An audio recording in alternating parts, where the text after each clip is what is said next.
by-elections that are going on. We know that there are by-elections that are happening across the country, and we'll be giving you updates on what is going on in different parts of the country. What I can say is maswera sei lichona njani mahwachini ngesivenda kuthiwani kanje ndimachiloni sengikhohliwe ngesitonga so lingabe linjani lapho elikhona. How are you, ladies and gentlemen, comrades and friends, izihlobo labangane amane shamwari?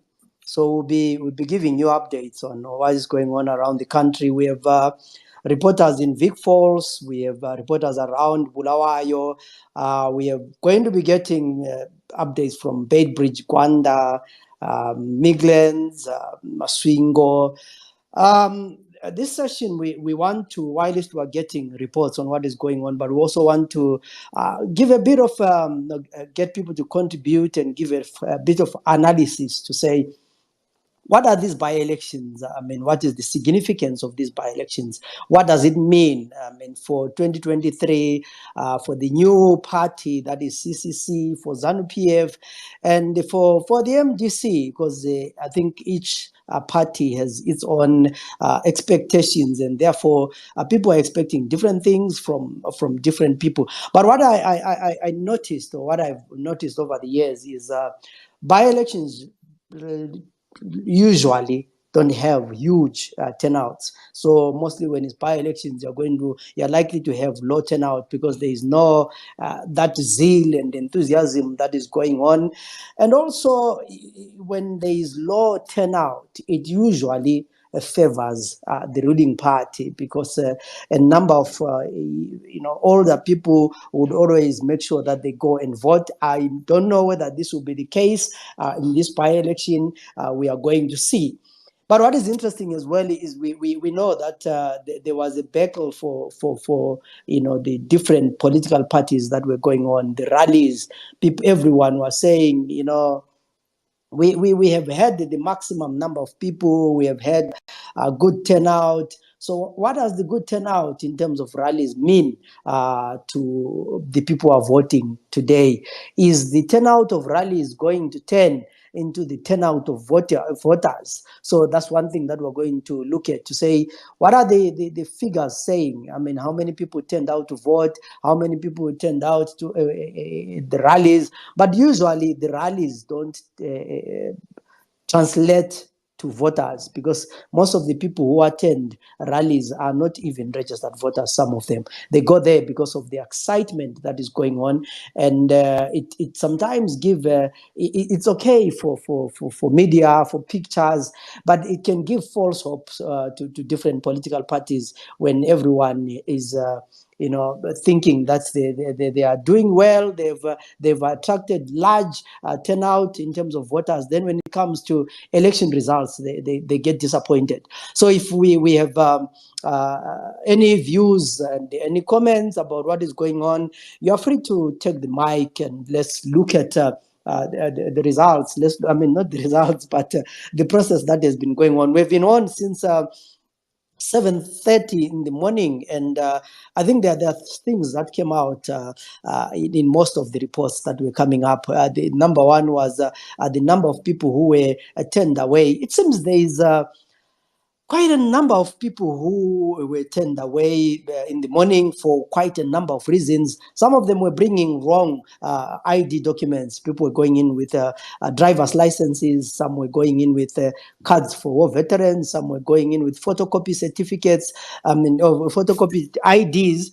And our report from our reporter in Binga North tells us that there is a very high turnout in Binga North. It's actually one of the areas with a high voter turnout compared to other areas. Says in the areas that they visited, there are very long queues in Binga North. People are wanting to vote. We know in Binga North, that's where there's Prince Dube of the CCC, there's ZANU-PF, then there's also the Mkuli, I think it's the Mkuli, the independent candidate who was on our Twitter Spaces one of these days. Then also in Binga North, we are told that quite a number of people were turned away as well for various reasons. So the number of people being turned away seems to be the trend in all these constituencies. In Toloto North, mostly it's the elderly people turning up to vote. A number of polling stations don't have a lot of people. There are no queues, but there was a long queue at Bubude Primary School. That's where our reporter observed that at Bubude there was quite a number of people who were waiting to vote, but largely in Cholocho North is the Cholocho South is the high number of elderly people who are turning out to vote. In Cholocho, there is an interesting contest there. Those are, for me, the constituencies that I'm looking at. There is Cholocho North, Cholocho South, where there is the CCC candidate, a retired headmaster, and he was very active with Zimta.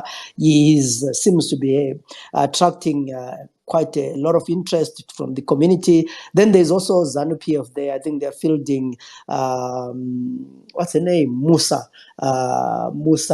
Matema. I think she's the former wife of Kane Matema. She's contesting under ZANU-PF. That seat was won by ZANU-PF in 2018. Then the MP passed on, so that's why there's a by-election.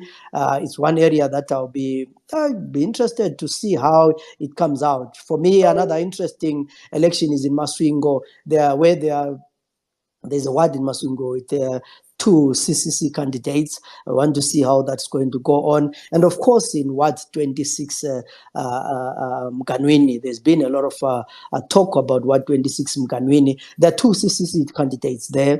We want to see how that's going to play out. And I'm not a prophet, but my theory is mainly in urban areas, unless there is a miracle somewhere, mainly in urban areas, the CCC is going to win most of these by-elections. But what will be interesting is to look at how many seats is ZANU-PF going to take out or take from the opposition, and how many seats is the opposition going to take from ZANU-PF? For me, that would be interesting. Nationwide, we have about 28 parliamentary seats that are up for grabs, and about 100 and something ward elections where people are electing for councillors. And it is going to be quite interesting to see how many seats ZANU-PF is going to get, and how many seats the opposition is going to get. Well, I don't want to say it. But the contest, I think, is between CCC and ZANU-PF. It will be, I guess, the MDC will celebrate seriously if they win one seat. So at 12:15, we're going to go to Vic Falls, where Leslie is online and is going to give us what is going on there. So Leslie, maybe we can be preparing there. Let me invite you to be a speaker so that you are on standby, so that at 12 you come in. I've sent you a request.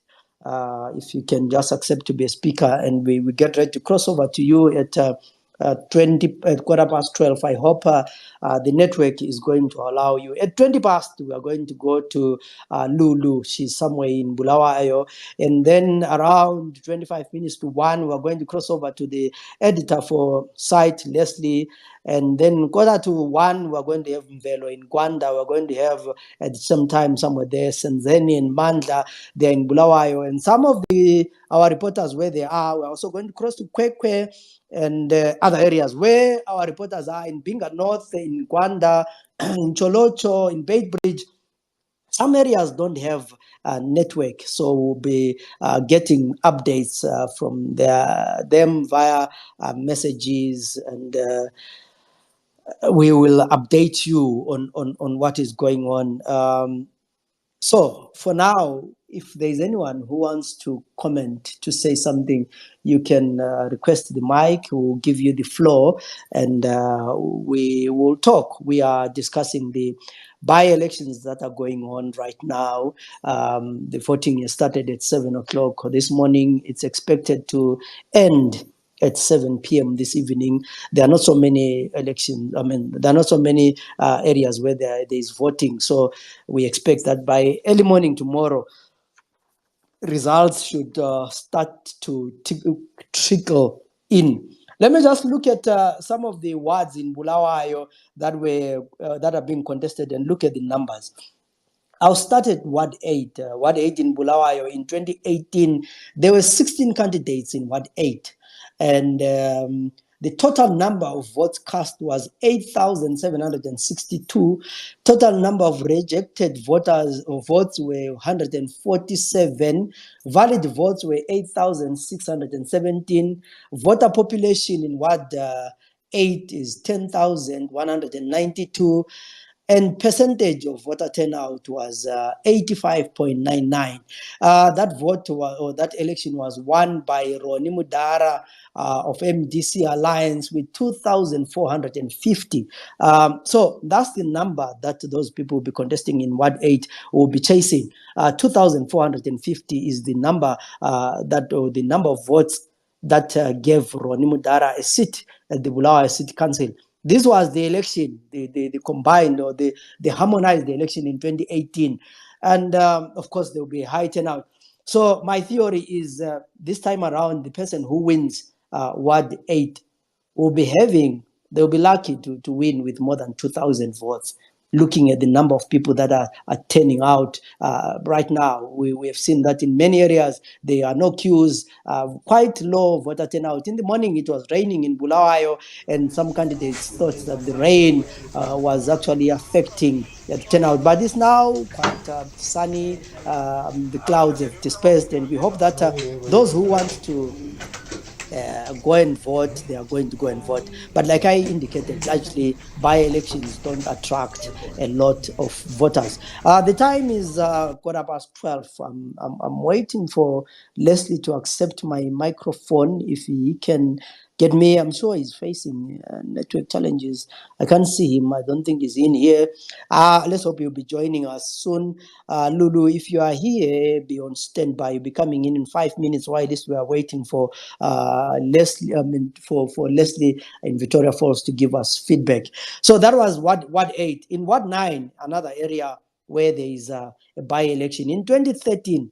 Not 2013, 2018. There were 13 candidates. Leslie, I can see you. Let me invite you to speak.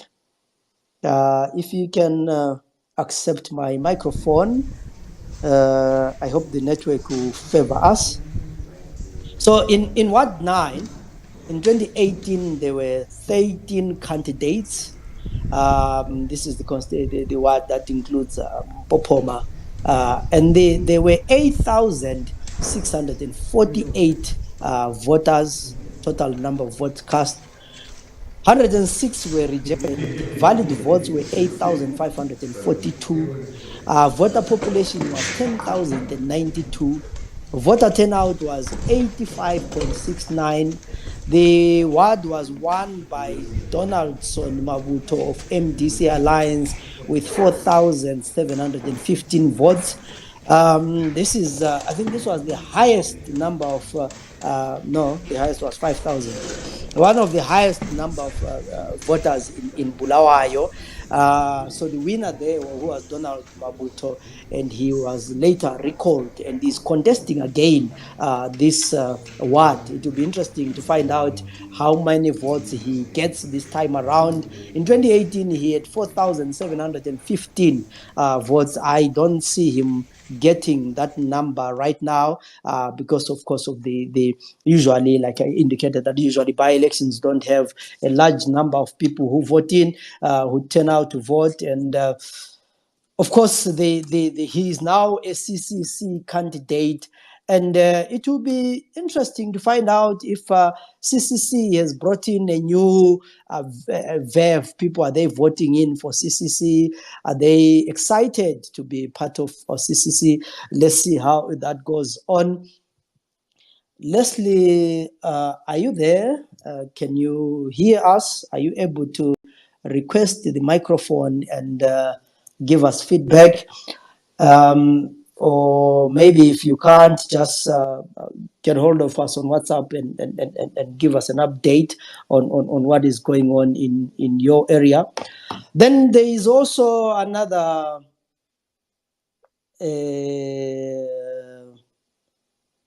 ward that is elections, that is Ward 12.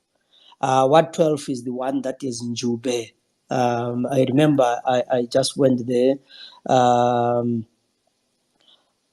To cover the campaign, and Lillian was going around the community mobilizing. Lillian was the MDC Alliance candidate in 2018. She was recalled. In 2018, in Ward 12, there were also 13 candidates that were contesting. Total number of vote cast was 8,484. Rejected votes were 117. Valid vote cast was 8,367. Population of voters in that ward is 9,962. And the percentage of voter turnout was 85.16. That was the number of people who turned out to vote in 2018. And Lillian Mlilo of the MDC Alliance, who's now the CCC candidate, won that election by 3,940 votes. That is the number that they should be chasing. I hope they make more. It's good for democracy if people actually get more votes. But we know that in most cases, they might actually get less for quite a number of reasons. The time is 19 past 12. You are listening to Asake Online, and we are giving you updates on what is going on in the various by-elections that are going on around the country. And up next will be Brenda Lulu Harris. She has her signature. Each time she gives a report, after that she has a laugh. Lulu, if you can request the microphone or accept the microphone so that we can get your views on what is going on.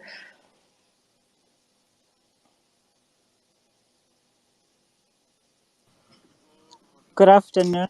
Lulu, Good afternoon, Zenzele. how are I'm you, good, Lulu? thank you. Yes, I do have a signature laugh because laughing is good.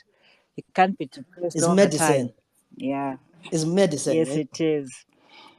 Okay. So right now, Mhm. where are you? Right now, I just arrived outside. It's Stanley Hall, right? Wait, just hold on. It's McDonald Hall. Yeah. So I'm coming from Ingwegwe Primary in Pumula. So there was a candidate there. Her name is Thelesile Mahlangu from the Citizens Coalition for Change. Yeah, she managed to cast a vote and she was confident of victory. She says that when she wins, she'll finish her term. So then, interestingly, then there was an elderly man who brought along his 13-year-old niece for assistance. But unfortunately, according to the electoral laws, someone who's under 18 cannot access or cannot enter inside a voting booth or polling station. So the presiding officer had to assist that man. Then I went over to Thorngrove Hall. The turnout has been a bit low, with only 26 people having managed to vote so far. And one out of that number, one was turned away, a female. She had a photocopy of an ID, and then there was one who was also assisted. She was partially blind. Then I crossed over to Mzilekazi Primary School. The numbers were a bit better, with 75 people having voted, 39 males and 36 females. But the issue of lighting is still a challenge, because you could see voters going out of the voting booths trying to see clearly before getting back inside and voting properly. So I spoke to the presiding officer and he said they did make a request for more lighting, for more gas lamps, but they're yet to be delivered. So now I'm yet to enter McDonald Hall and see what's going on. So far, the turnout has been low, and I'm seeing more elderly people voting more than the youths. I'm yet to see a good number of youths actually turning up and actually casting their votes. Yeah. Yeah, Lulu, this has been the trend that there seems to be elderly people going to vote. Does this mean something? Does this mean this is good for the opposition or good for the ruling party? Or what is the meaning of the elderly people going to vote? I think it's bad for every political party because the youth are the majority of this country. And if you're not seeing them there, it means something. That's a clear message that more needs to be done to educate the youth, to encourage the youth to go out and vote, because we cannot rely on the elderly. We cannot do that. So it's bad for every political party, whether you're in the ruling or in the opposition, because you need young numbers, you need young people in your party. Yeah. Okay, thank you, Lulu. Akusayang laugh yakho. The famous laugh. Thank you so much, Zenzele. Lulu, all right, thanks. That was Lulu in Ingwekwe. I thought she had pronounced it wrong. Then I remember that there's a school called Ingwekwe. I had to practice that name for like 10 minutes before actually saying it out loud. Ingwekwe, Makwekwe, Ingwekwe. I wonder where that name comes from, Ingwekwe. Bulawayo names have something about them. There's a historical story, either from the Ndebele history or at least Asobaraleskiwa. So Solopon. So I'm curious to find out why the Ingwekwe part.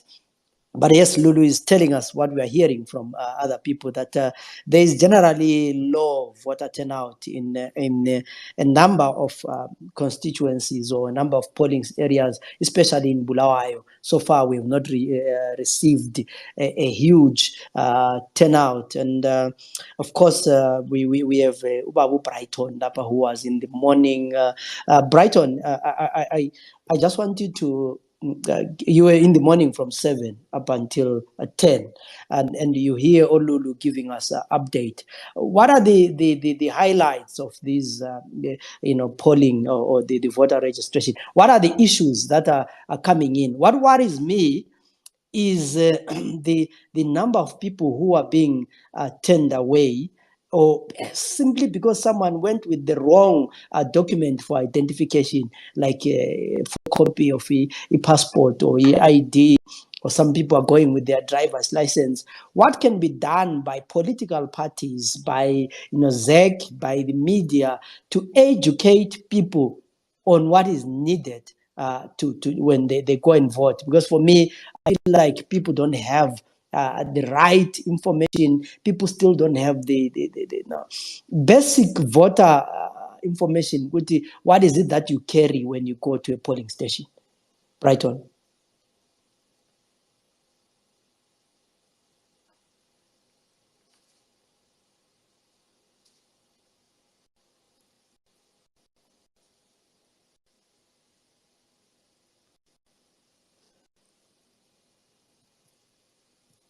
Brighton, in network yako umengihami because I can't.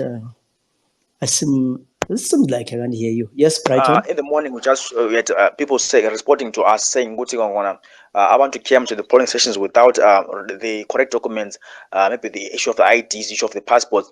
Some came up with a driver's license, some came up with a Wolvert card. So it is on us as the media to inform people what the right documents are to bring more polling stations. And also, I think the NGOs and also the political organizations to come up with voter education programs to encourage people or inform them what the required documents are that we can bring into polling stations. Also, earlier on, we spoke about the issue of electricity. In many polling stations across the world, there was Bongelama gates. So I wanted them using Amakandlela to light up and to see the ballot. So I went out there, they were like, the correct ballot paper. The font was too small because there was no light. So that's the issue, this of electricity. The issue of the documents that we bring in polling stations. Again, the issue of the rain now, the weather. It was raining throughout Bulawayo. Some parts of Gwanda it was raining. So I guess there were no shades in those areas where people can maybe catch for Izulu. So I guess the weather early in the morning when we did our space between 7 and 10, the issue of weather greatly affected a bunch of people. There was low turnout of people going to those polling stations to cast their votes. So issue of weather, there was no conscious measure from ZEC on their side to say, okay, guys, we are ready for this by-election. Some of their tents, they were leaking. So abantu couldn't even cast their votes because of that issue. So I guess Isaac said they are ready for the by-election, but however, there were no proper contrast measures. Let's bring a generator, or let's bring proper tents for us to do this by-election. Again, the issue of the mark, the mark happened. Some were saying there was no mark to do that. Some say the mark was not proper for being a Khan. So I guess Zek, state of preparedness from Zek, are they really ready to provide a proper, credible, and free election going forward? So I guess those issues that have been raised by Ululu, and also COVID-19, the COVID-19 measures. Now some are being tested, yes, but however in other areas there was no sanitizer. So those issues now, COVID, having election during COVID-19, it's difficult in Zimbabwe. I guess those are the major things that we came up with early in the morning in our space. Yeah, I mean, like, organizing an election is not easy. It's quite a task, and maybe I don't know whether we giving Zach as maybe we are criticizing them too much, but I feel like there are some issues that they should be fixed. Naturally, I mean, and I find it obvious that when people are going to have elections, they are supposed to, do proper preparations, like looking at they are going to pitch their tents. There is lighting. Where are they going to get it from? So if they are going to be doing polling stations in a tent, obviously they need to have lighting. And they need to sort that. Imagine, someone reported that people are using a candle. In this day and age, polling station, so all those kind of things, I feel, it's the small issues, but they can affect our election. I mean, we are also free to come in and give our views on what we think about the process that is going on in terms of by-elections. Some people are saying this is a rehearsal for 2023. So what we see, the problems that we see now, for example, in Bulawayo, we only have 7 by-elections for ward level, and then I think about 2 for parliamentary. So if you are having a situation whereby people go to a polling station and they find that pen seven's, they have to first of all scratch the pens before they vote. We've heard that in some areas people didn't have sanitizers, and they were just, we still, I feel like, with this COVID still with us, the issue of protocols is still a problem. Each time something, I feel like I want to sanitize. So maybe non-sansa there, you can go ahead before the network disappears. You have the mic. Nonhlanhla, you can unmute yourself and contribute. Hello, good afternoon. Afternoon, you can go ahead. Yes, I'm from Kampo Primary School in Pompoma. So what I realized is I was registered in Kulumane for the past years. So I've moved to Pompoma, and during the voter registration, I went to Kampo Primary to move my name from Kulumane to Kampo. So when I went, and when I was registering there, they said that it will be active. It will have been moved in the next 24 hours. And they said that if it's not appearing online when you're checking the voters roll, then you should bring that sheet that they give you when you're filling in, when you're moving your name, so that they see that that's what you did. So I went there with my paper, and then they said my name hasn't been moved. So I asked that, so what is it that I should do? And then they said that I have to go back to ZEC and move my name to Kampo. So now my frustration is, why then did they then go through the process of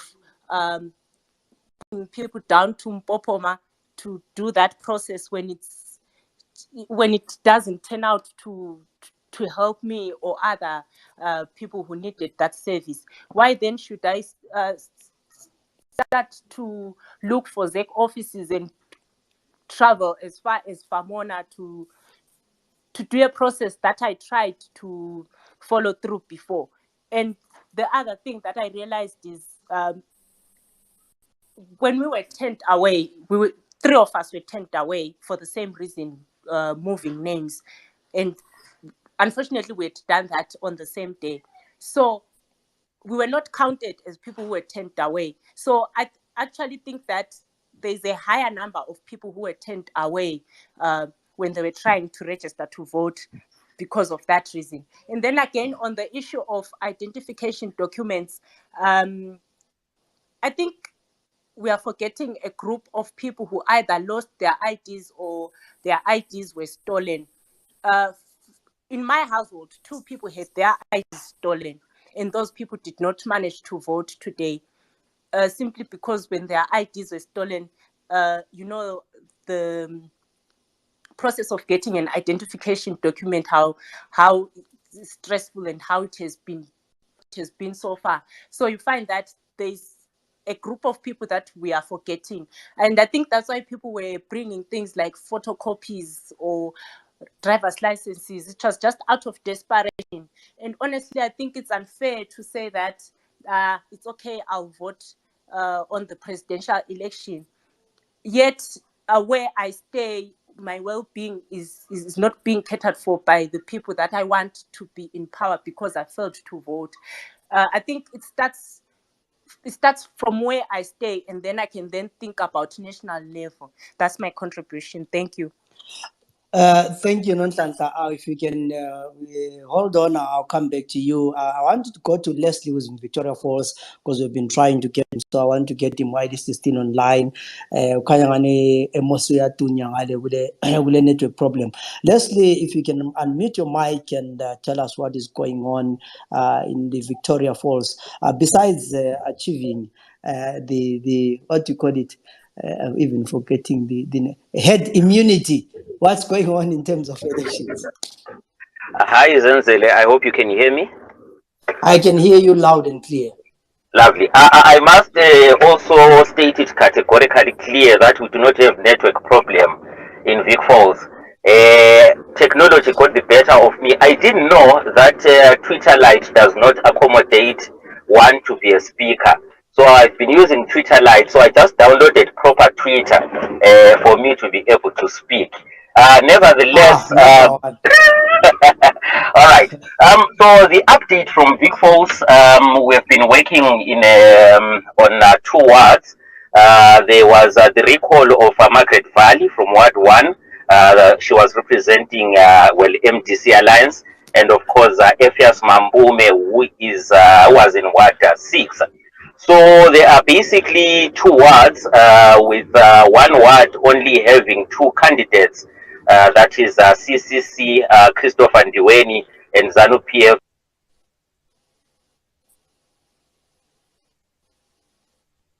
Tonderai Mdasa. MDC Alliance failed to fill the candidate in Ward 1. And then in Ward 6, there are 3 candidates. MDC Alliance, Brian Lovu, Begitemba Mlojwa of ZANU-PF, and Derek Musanka of CCC. So these are small constituencies. Basically, there are about 3 polling stations, which is 2 in Ward 6 and 1 in Ward 1. I think the key issues, there's 40 people voting, and that is in a constituency with over 700 registered voters. And then we look at Ward 6, which is a total number of 1,210 registered voters. So again, turnout was a bit on the low, with I think it was less than 50 when we checked, around a quarter to 10. So, but I managed to speak to the candidates who are contesting in this election. They all expressed satisfaction in the manner in which the elections have been carried out. But there is one incident that I witnessed in Ward 1. A white couple came through to vote, and they didn't manage to vote. And the reasons being, Zenzele, they are saying that when they got to the where people are being sanitized, they were asked to write down their names. And this couple was furious, and they vehemently refused to have their names written down, because they are saying they have been voting for a long time, and they've never been asked to write their names anywhere else. The white guy who refused to speak on camera even further said that when I go to TM and OK to shop, they never write down my name. So why should my name be written down? And then I later spoke to the Ward 1 ZANU PF candidate who said that, well, people are not yet used to the new normal. So he was urging those that want to vote to just accept the new normal, because they are saying that they are doing it for contact tracing purposes. So that is one glitch which I saw, where the white couple, a couple, yes, a couple is two people, sorry for that. They said, no, we're not going to vote for that reason. Otherwise, turnout is low. We will continue monitoring and see how it goes, Zenzele. Thank you. We seem to be cooking voter apathy in these elections. I'm not sure what it means for the opposition and what it means for the ruling party and what it means for 2023. Zenzele, I think, as you said in your earlier remarks, that 2023, this election, by-election, is a precursor to 2023. There was a little buzz. I was moderating a Machiavelli North Press Club meeting on Thursday, which was the last meeting that we had with all the candidates. And they were all saying that they were worried, they are really worried about the voter turnout in by-elections, because people are not concerned about the council vote, the local authority vote. They are concerned about the presidential election. So I'm not so sure what's going to happen, because these candidates, most of them, especially the guy CCC in Ward 1, he has been with many parties, and people seem not to be interested. And then also from the ZANU PF side, the guy who is in actually came third in the primary elections that were done. So there's been a lot of talk about him not being the best candidate. The other two could not contest because they did not move. They were registered in Ward 3. So at the time when the vacancy occurred, they were still in Ward 3. So they could not then run in Ward 1. So the issue of voter apathy is real.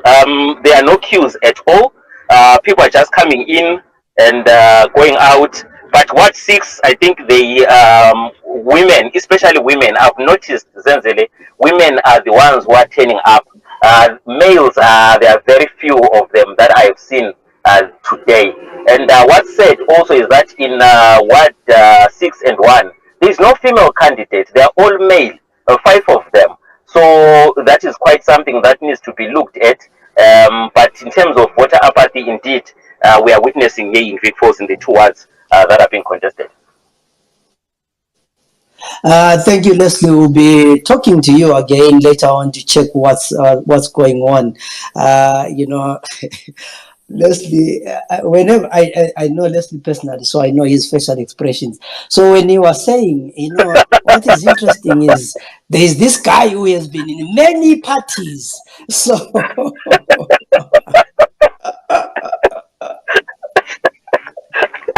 He was vice president Kamchuru. Why won't he be Kamchuru? Who's a contest on council? So I was, I could, anyway, that's that. So why are people worried about Kupe when people can be moved from Juru to become candidates at what level? So that is the report from Vic Falls. I have a speaker online there. I'm just seeing here it's written Tongi. If I've pronounced wrongly, forgive me. It's giving me a short name. I can't see the full name. You can go ahead, comrade. Good afternoon, Zenzele. Afternoon. How are you doing? I'm fine. I can call me Tongi. Anything can do. I loved it. People are very sensitive with their names. You see. turnout in Kwekwe is very low than what we expected from the rallies which we had. I think there's going to be a voter apathy in this by-election, and China Primary School, where usually there's a higher voter turnout in Kwekwe. Today there's very low turnout at the moment, and I think maybe the numbers will pick up later. And at the Zen Donald polling station, there was some issues in the morning where agents of United Zimbabwe Alliance, CCC, and MDC Alliance candidates, agents were not on ZEC list. Only ZANU-PF agents were on the ZEC list, and it is to be rectified by the authorities there. They are at Bizo Youth Center, where there is another polling station. There are two members of the ruling party of both genders who are sitting with 100 meters away from the polling station with their logbook, trying to log in members of people who have voted. Remember, these guys were given buckets of maize meal on Thursday night. So I think So they're paying for the maize now. so these guys have a logbook where they are logging in. I saw them calling another woman who was just coming from the polling station, maybe to come and log in that she has voted, but I don't know. They ask for his vote. I don't know what they are doing it, but this is a very unsafe and health situation in an election moment. Okay, thanks from the feedback from Kwekwe. They're raising a very important issue of someone seated outside the polling station logging to see that people have voted. This is almost similar to, not really similar, but it's the same incident that Leslie raises, that a couple did not vote because they were asked to write their names. Probably this was for COVID protocols where you write your name and all those kind of details.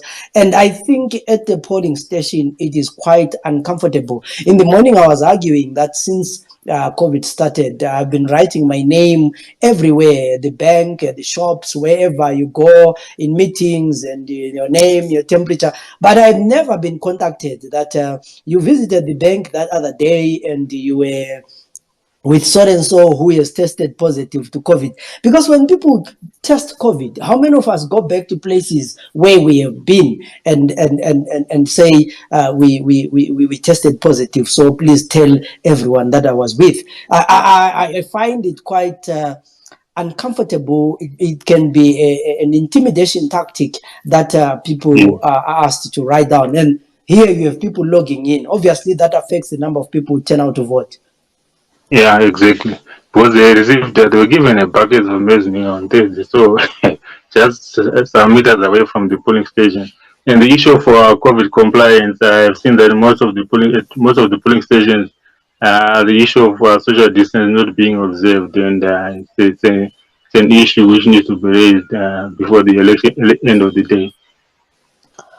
Yeah, thanks very much for that report. I know even in Bulawayo, quite in a number of areas, there were candidates who were complaining that there were goodies that were being distributed, mealie meal and all sorts. And so some comrades were saying, it's according to ZEC rules, it's vote buying. But we know Zimbabwe. I'm not sure whether people change their vote because they've been given a bucket of maize. Okay. Thank you. Well, thanks a lot. Brighton, in your ward, what did you get?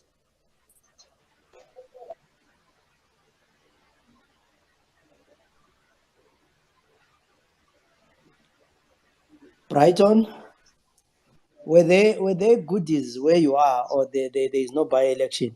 I think... There's no by-election in Culturepark. For me, there's no by-election in my side. We have our mayor, we have not our councillor, we have our MP. So Comrade, you're being treasonous here. You are now talking about the mayor in Culturepark. I think I've been talking too much since this morning, eh? Yeah, but anyway, you guys deserve to have your own city there. Culturepark, yeah, it's a seat on its own. But however, in Culturepark, there's no by-election, and there's no by-election for the MP and for the councillor. We have our councillor and we have our MP. But also, Zenzele, what Leslie raised on the issue of the voters roll.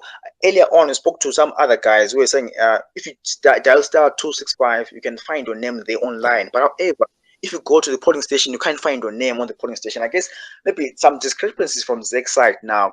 The issue that you can't find your name on the voters roll, but however, online you can find your name. I guess Zek now needs to clarify on why can someone, like, remember the other day with Chimpachedu that he tried to explain to us why Zek is trying to move people from one ward to another ward. But however, now online you can find your name is there, the polling station is there. But however, if you go to that area, you don't find your name on the physical voters roll. I guess something needs to be done around that area.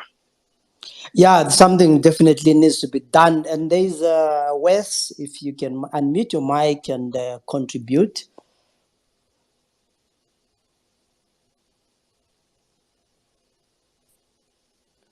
Wes, if you can hear me, just unmute your mic and contribute.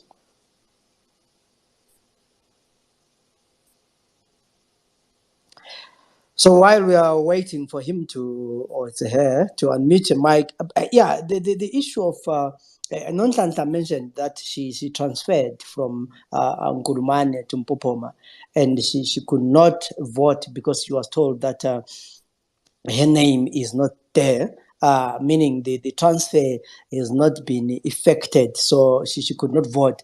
And then she says she was not recorded, and the three of them were not recorded. They were not recorded as people who didn't vote. Already in this by-election, what we have observed in Bulawayo, in Mat North, in Gwanda, Bay Bridge, Kwekwe, is that there is really we seem to be having voter apathy, quite low numbers of people who are going out to vote. But in these low numbers, we have a high number of people being turned away because of a number of reasons. Firstly, they don't appear on the voters' roll. They go to a wrong polling station, or the polling station that they voted last time, they are now told that they are no longer there. They have checked their names online and found that they're actually there and in that polling station. But when they go, they find it brings a lot of questions to say, what is the issue with the voters' roll? Did candidates have access to the voters' roll before this election? Are we using the same voters' roll that is online? Is it the one that then is being used in these by-elections, or we have a number of the voters' rolls that are being used? When Pachedu raised the issues of irregularities in the voters' roll, Zek had quite a number of issues. They were more like denying their own voters' roll. That is not the voters' roll that we're using, and so forth. But we never. Then there was also the issue that no, you did not get it in a proper way. But we never got the proper voters' roll that is being used. So I think it disadvantages all. I guess the disadvantages some, but it disadvantages all political parties, because I don't think it's only for those for the opposition who get turned away, or only for the ruling party, because when someone is turned away, you are likely not knowing who they are going to vote for. And it's said that people cannot, in an election where you have a low voter turnout, you still have people who are not registered. I mean, who are turned away because they are not registered to vote. While we are waiting for, Zenzele and Ndebele to come in, I just want to give you a rundown of some of the council I seem to be having. I'm so patriotic about Bulawayo. So I seem to be having more detail about Bulawayo than any other area. So in Bulawayo, Ward 8, the candidates that we're having there, we have Loveness, Nomsa Ndlovu, ZANU-PF, Bekezela Ncube Zapu, Edwin Ndlovu, CCC, Tafara Gandare, UDA, Rosa Ndlovu, MTCA, Taurai Mashize, Independent, Albert Moyo, Independent, Tobias Nyanhlambanje, Independent. In Ward 9, candidates are David Ncube, APP, Donaldson Mabuto, Triple C, Kaseda Mhlaba, MDCA, Love More, Mnyamana, ZANU-PF, Philisani Ncube, lead. Ulindile candidate lapho. Innocent Msipa, UDA, Themba Nyathi was withdrawn. Then in Ward 12, we have Mary Ncube, ZANU PF, Visitor Ndebele. I need to verify this. What is Visitor Ndebele, MDCA, Casper Spanda, ZAPU, Mlilo Lillian, Triple C, Esnat Kumalo. Wena wezulu dlangamandla baba RTZ Ward 18 Sibonakaliso Chuma MDCA Consilia Mlalazi Triple C Gibson Skosana ZAPU Tiringana Manyika UDA. Brighton, what is UDA? Party leo mwana nyazi mimi. Which party is UDA? What's the full name? That's United Democratic Alliance. Okay, Kokelo Mbani. I'm not sure. I'm not sure what was the leader of that party. So Brighton, if you don't know the president of this party, is it really a big party? It's a party. It's a party. Yes. If this comrade doesn't know, I was looking at 2013 candidates. What 8 and 16 candidates, what 9 and 13, what 12 and 13 candidates, what 18 and 11 candidates, what 19 and 12, what 20 and 11, what 21 and 8, what 26 and 13 candidates. Why do we have so many candidates in a city that have so very few registered voters? What's the story? So now the leader of the United Democratic Alliance is Daniel Shumba. So the leader of the Democratic United Alliance. So Daniel Shumba is the comrade who once got tele-access and never started. That's the one. You should start the campaign and come into politics. Yeah, so I was still saying we have so many candidates in Bulawayo. You know, why are we Bulawayo is, if you look at the average voters per ward, 8,000, 9,000, in some wards 5,000. But in a ward with 5,000 or 6,000 registered voters, and you have 16 candidates. Actually, I think we had one ward that had 26 candidates. What's the issue? Is everyone wanting to be a councillor? I think the issue now, if you look at the map in politics now, everyone wants to join Pollard, everyone wants to be part of politics. I think people have seen money, people have seen a gap, employment creation. If you join politics, you become now employed or you get tenders, you get like stands and so on and so on. So I think people join politics now for the money, not for development, not for the people. So I think people are now jumping in. That's why you see one constituency having more than 2,600 dens. People are now into money more than development. So this is earlier on to raise the issue of OT. There are people who are checking the voters roll online, but however, if they go physical or go voters roll on the polling station, they can't find their names. Remember now, these by-elections that we're having today, the cutoff point for our underwriters to vote, it was the 8th of January 2022. So for Nupali, say after 8th of January, I was ongeni kupa voters roll le kona test. I want to supposed to vote today. So when I know policy, since our own reporter who policy after 8th of January, I can qualify to vote today. So I guess you can't find your name on the voters roll because policy after 8th of January. So they say on their press statement that now policy after the 8th of January, I'll qualify to cast your vote today. So that's the explanation when Utumuntu can find their name on the online voters roll. Yeah, I think I'll talk to Zach who will give you a role there because you seem to be having information that people don't have. It's quite important that people know a cut-off dates so that they don't go there and they then attend away and all those kind of things. And you also mentioned the interesting thing about Pollard, that now everyone wants to join Pollard because they hope that Tibanga win now anyway.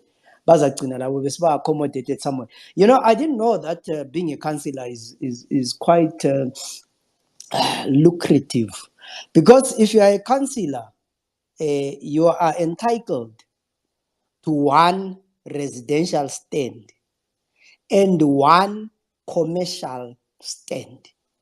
I mean, it's so difficult to get a stand to build a two-roomed house. Even a 200 square meter stand is difficult to get that. Where's a residential stand? So if you're a councillor, besides the deals, you get a residential stand, and you get a what do you call this? A commercial stand. So, and that has been attracting, I guess it's lucrative a bit. Before I continue, there is my bong. It should be my bong. You can go ahead. You have the mic. Unmute the mic and speak. Nkosi, I have asked you to speak. I'm not sure why you're not getting. Nkosi Kona Diviti, if you can hear me, I request the mic or accept my request. My bong, go ahead.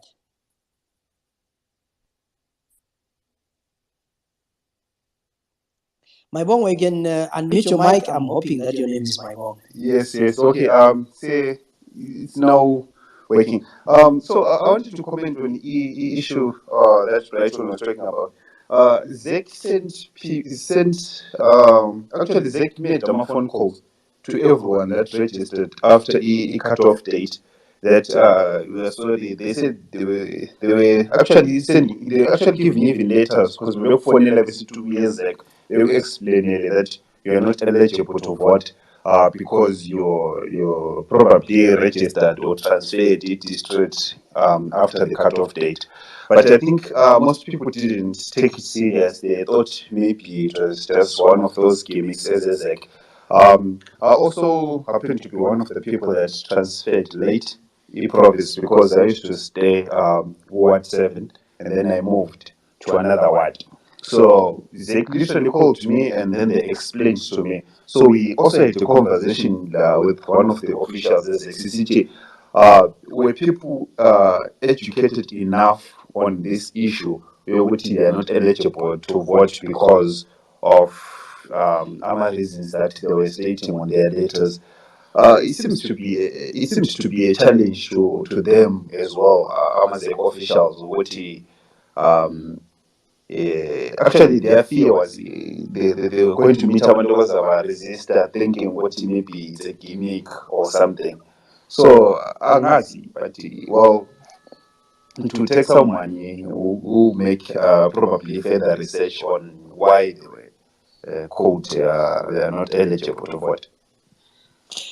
Yeah, thanks, my mom. You raise quite an interesting point that some of these people who attend our way is because they registered or transferred after the cutoff date. So because of that, they cannot vote and they cannot register. And then because they cannot vote because they were either transferred or registered after the cutoff date. And you're saying you actually received a call from ZEC. I wonder how many other people received calls from ZEC. You have actually made it clear for me there. It's quite interesting. Like, we have indicated that there is need for voter education, civil society organizations, media, political parties. ZEC still have a long way to go in terms of educating people. For me, the election starts with voter registration, delimitation, and all these kind of things. The voting day is just an event. But if we want to observe and want to make sure that these things go well, we should observe the whole process. And I'm worried because political parties seem not to be paying attention to these processes, like the voters roll.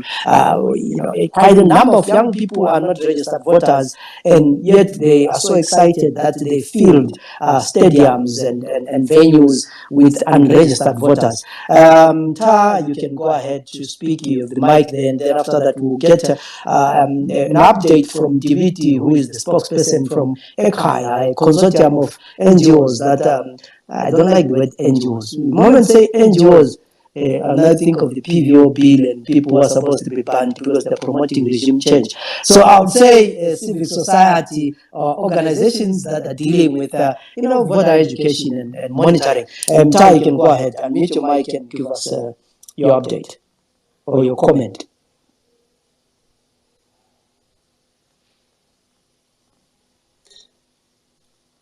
Ta, are you there? Your mic is muted. Are you able to unmute your mic and go on?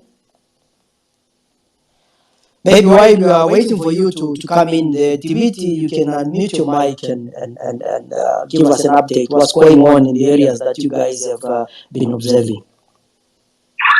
Thank you so much, Zenzele. Afternoon, Bagit.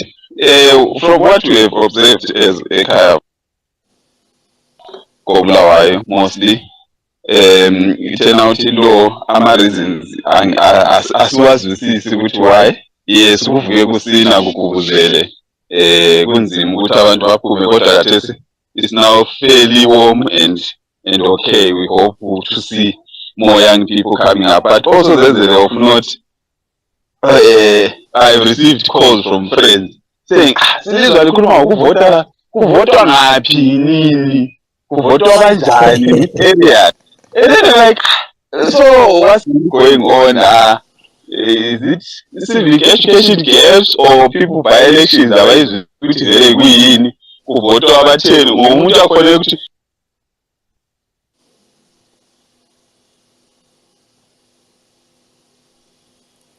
that possibly abantu will be just sharing ukuthi Apathy akithi akuvotwa, maybe lahle omunye umuntu la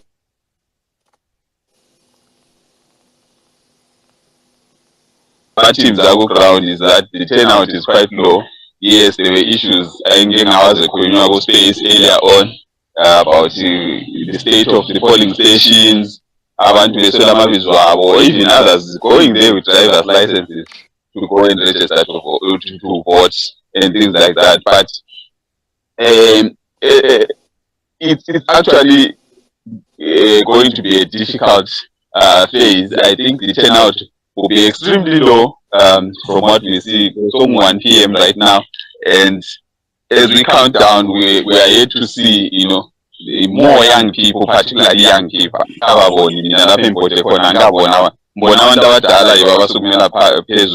to participate in this process. Thanks. Maybe people will be up for a shock because in this election, because of the low voter turnout, you might find that councillors will be voted in with 500 votes or low. Yes, definitely. That's what we are saying. Like which polling station, it's about 500. Because I told you this is our 150 or 200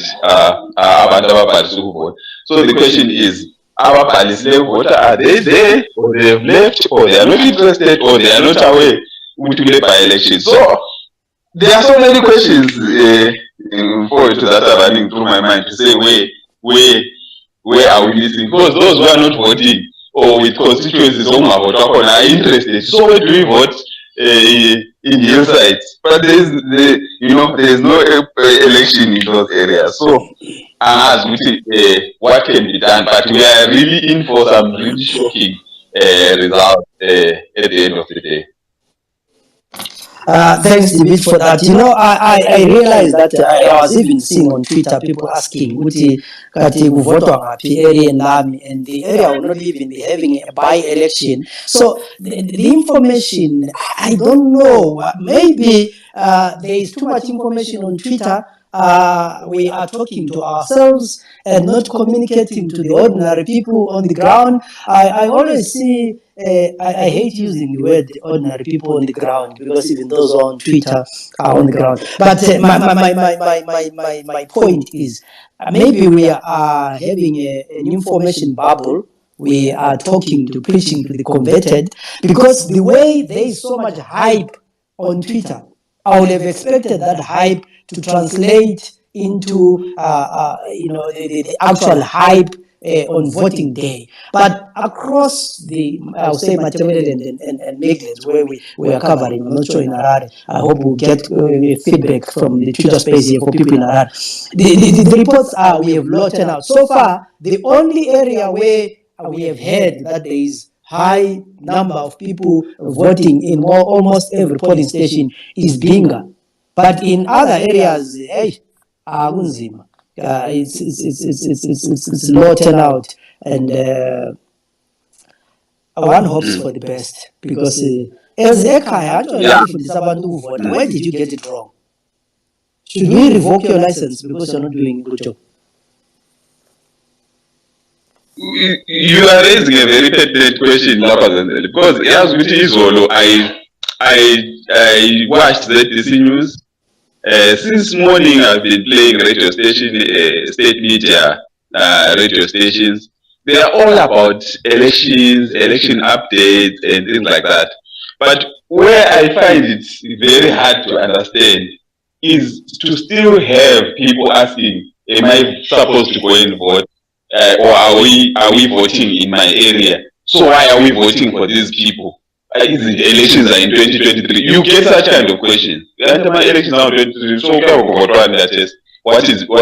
what are we voting for? Yes, information, like particularly for us as EKA, in pushing for voter registration. I think, in my view, the timing of these processes is so cramped up. You notice that just a month ago we were talking about, last month we were talking about register to vote, and we're not really keen around by-elections because we're thinking around, delimitation that is going to happen this July again.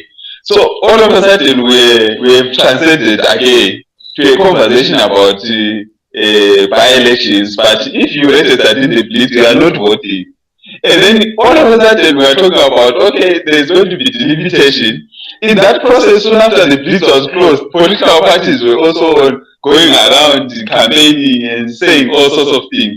So I'm not so sure if this is too much information overload for us ordinary people, or we are just, the processes are just too many for us to know, okay, so what happens now? Or is it because people have lost confidence in the process? Because right now, in the WhatsApp group, people are sharing a lot of things. Even the information that is being shared here on this space is also being shared on WhatsApp groups. Someone will say, so will that not discourage possibly a potential voter who still sit at home and then they hear all sorts of stories, this and that, and this and that, so and so has been turned away, voters roll. So people, is this not contributing maybe to the lack of zeal and energy to participate? That is what I'm now reflecting on. To say, will I not say, why waste my time? And things like that. So it's a whole lot of things going on at the same time. Thanks, Ngosi, for that update. And for those who are joining the space, we are looking at by-elections, and we'd love to hear from you. Your opinions matter. Please request the mic and let's share ideas. There's no one with an answer. It seems like it's new to all of us. We always preach to the converted on Twitter, but election day always gives us a different thing. So let's share views. Let's hear from you what you think, what are your observations, what can be changed, what can make young people and older people be interested in elections. For now, let's cross over to Ubabu Mandla, one of our senior reporters from site, is somewhere in the community there. Mandla, you have the mic. You can unmute yourself and give us the update. Thank you so much, Zenzele. I'll just give you an update from Amavene Primary School, which we visited earlier on. The information that we got there is that at 10 a.m., a total of 41 people had voted, 22 of them being females and 19 males. And then they said 2 were turned away because their names were not appearing on the voters' roll, while 6 were redirected. Of those 6, 3 were males and 3 females. And then they also had 2 assisted voters who are visually impaired. They said the rains to disturb them.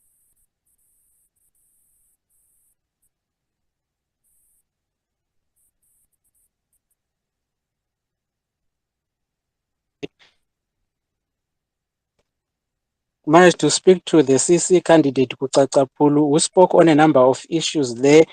The first one being the voting process for him, it was smooth. It didn't take much time. In a few minutes' time, he was done.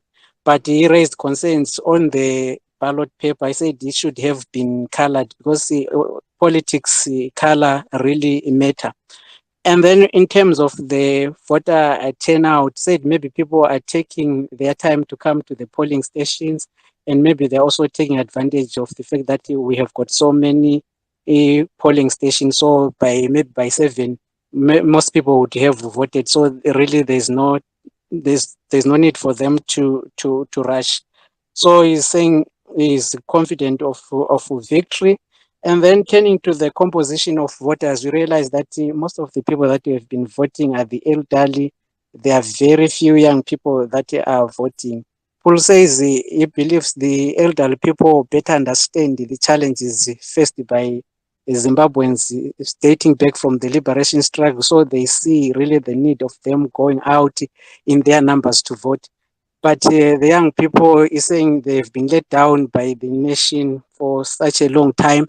He says you'll find that there's someone maybe who is 36 years old and they have never earned a salary in their life. So there is no motivation for such a person to really vote. I think that's what I can say for now. Thank you so much.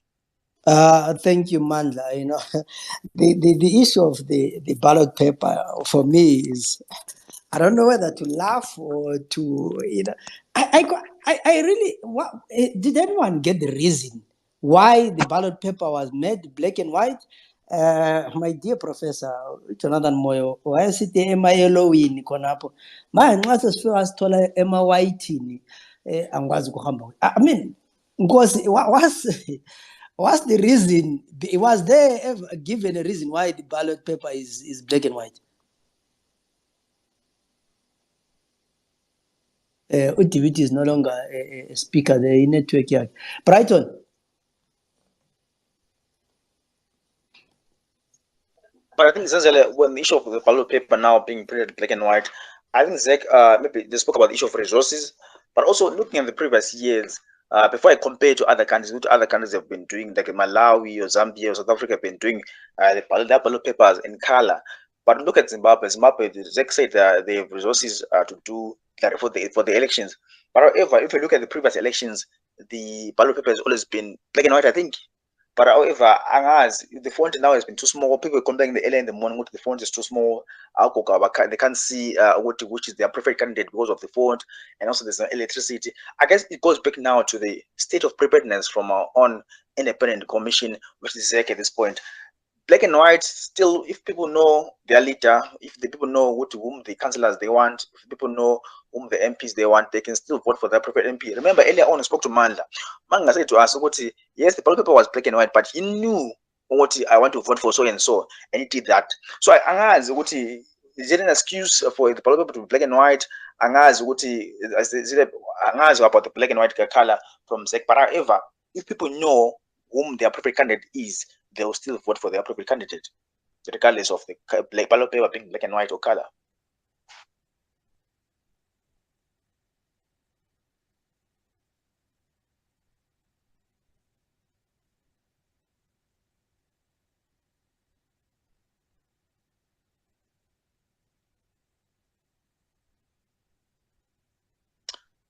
We seem to have lost our host Zenzele there. Zenzele, are you there? Please, can you hear me? Bengikhuluma ngimutile khona i-technology le kade ihlupha uLeslie bisihlupha mina la. So I then muted my mic and I was talking to myself. Tao, you have the mic. Can you go ahead? Uyangizwa kahle na mhlawumbe network yami? Angikuzwa kuhle ucacile. Thank you, Baba. Right. To answer your question about black and white ballot, right? Yesterday, I was on a space hosting. That space was hosting Jasper Mangwana for the commissioner, right? So he said since 1980, there've never been a color ballot paper in Zimbabwe, according to what he said. So there've never been a color ballot paper since the beginning of Zimbabwe. The last time it was there, it was in Rhodesia, not in Zimbabwe. That was right? I'm just answering your question about why the ballot paper is ujona athi yena lapho okune yellow corner, right? If it's Jasper was telling the truth, he says it has never been a color ballot paper for Zimbabweans since the first election, 1980, right? Then the second thing that I would like to also to contribute my point of view, Iguti, if you translate what we see on Twitter, the likes and the participation on Twitter Spaces or whatever messages from whoever, right? If you want to translate that to make it ukulenza iqiniso nalelo, you'll be disappointed. Why am I saying that? Why am I saying that? Nisho lokho ngoba most of abantu abaku Twitter space, abaku Twitter, I mean, I don't know if I'm mocking people or not, but most of them abantu abaku diaspora, abantu abekhaya, most of abantu bethu, they can't even afford data ye WhatsApp. Where's to be on Twitter, on Spaces, listening for 2 hours, right? So I just felt like I have to contribute nami khonapho ukubonisa ukuthi in fact ungafuna ukutranslate what's happening on Twitter and you put it on the ground, kuzoba disappointment. Just like now, I also was expecting a huge turnout, because now on Twitter, Lana, if we were voting on Twitter, I'm telling you, we're going to be in a new dispensation by tomorrow. If what's happening on Twitter is what's on the ground, I'm telling you, millions of people, we can vote within an hour, over 5 to 6 million. But it's not what's happening on the ground. I don't know if the issue of data ekhaya is contributing ekuthini abantu esikhuluma nabo kuma Twitter Spaces are really not people in the country. Most of them, 75, if not even 90% of those people are not in the country. Angazi ukuthi what's your take on that, Zenzele? I just wanted to contribute my point of view with regards to that. Yeah, you raise quite interesting issues. For me, I voted since, I don't know, when was the first time I voted? Probably 2002. I really can't remember how the ballot paper was like. But I think, if anything, I think it was better quality than what I have seen so far. Because lokhuyana ngikubonile, I hope ngama poor camera akade thatha amaphoto ngoba it was some quite low quality kind of thing. But like Brighton says, it doesn't, if someone knows where they're going to vote, they are going to. And then you also, like what you're saying, and the issue of social media and what translates. Usually we seem to be all, fed up with poor service delivery and all these kind of things. Everyone is ready to go. We're going to go out and turn in our thousands, make a change. People are making a change because they are putting whoever candidate that they think they are going to vote for. But for me, I would expect even people who are voting for ZANU-PF to turn in their numbers and vote for ZANU-PF. Those who are voting for opposition to turn in their numbers to vote in their thousands. But currently, the numbers, so far, everyone is saying the low voter turnout. So the apathy really affects, I guess, all the political parties. So it's quite interesting. In the morning, Brighton and Fungai talked about people who are posting their pictures, my ballot votes or their ballot papers on Twitter, and ZEC released a statement saying prohibition of taking of photos of marked ballot paper. The Zimbabwe Electoral Commission notes with concern that some voters are taking photographs of the marked ballot and sending them on social media. This is in contravention of the Constitution, which protects the right to security of the ballot. Voters are advised that the constitutional provision in this place is in place to protect them from victimization, and also in an international recognized right which the Commission endeavors to protect. Voters are thus advised to desist from any action that might compromise the right and the integrity of the electoral process. Further, the electorate is advised that taking photographs inside of polling station is prohibited and constitutes a criminal offense in terms of Section 30 of the Electoral Regulation SI 21 of 2005, signed by Mr. Gwanda, Chief Elections Officer, Zimbabwe Electoral Commission. So I guess those who are taking pictures in the ballot box and then posting them on social media, be careful, because you can be arrested. If they identify you, you can be arrested and charged. So, Tau, yeah, you raised very interesting points there. Yeah, thank you so much, Mr. Zenzele.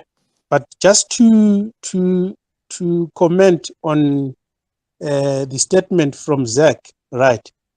I don't know if I'm allowed on this space to say a political name. I don't know, but look, ZANU-PF tells itself that it is the government. They can put the rules and regulations and the laws, but they can bend those laws without any consequences, right?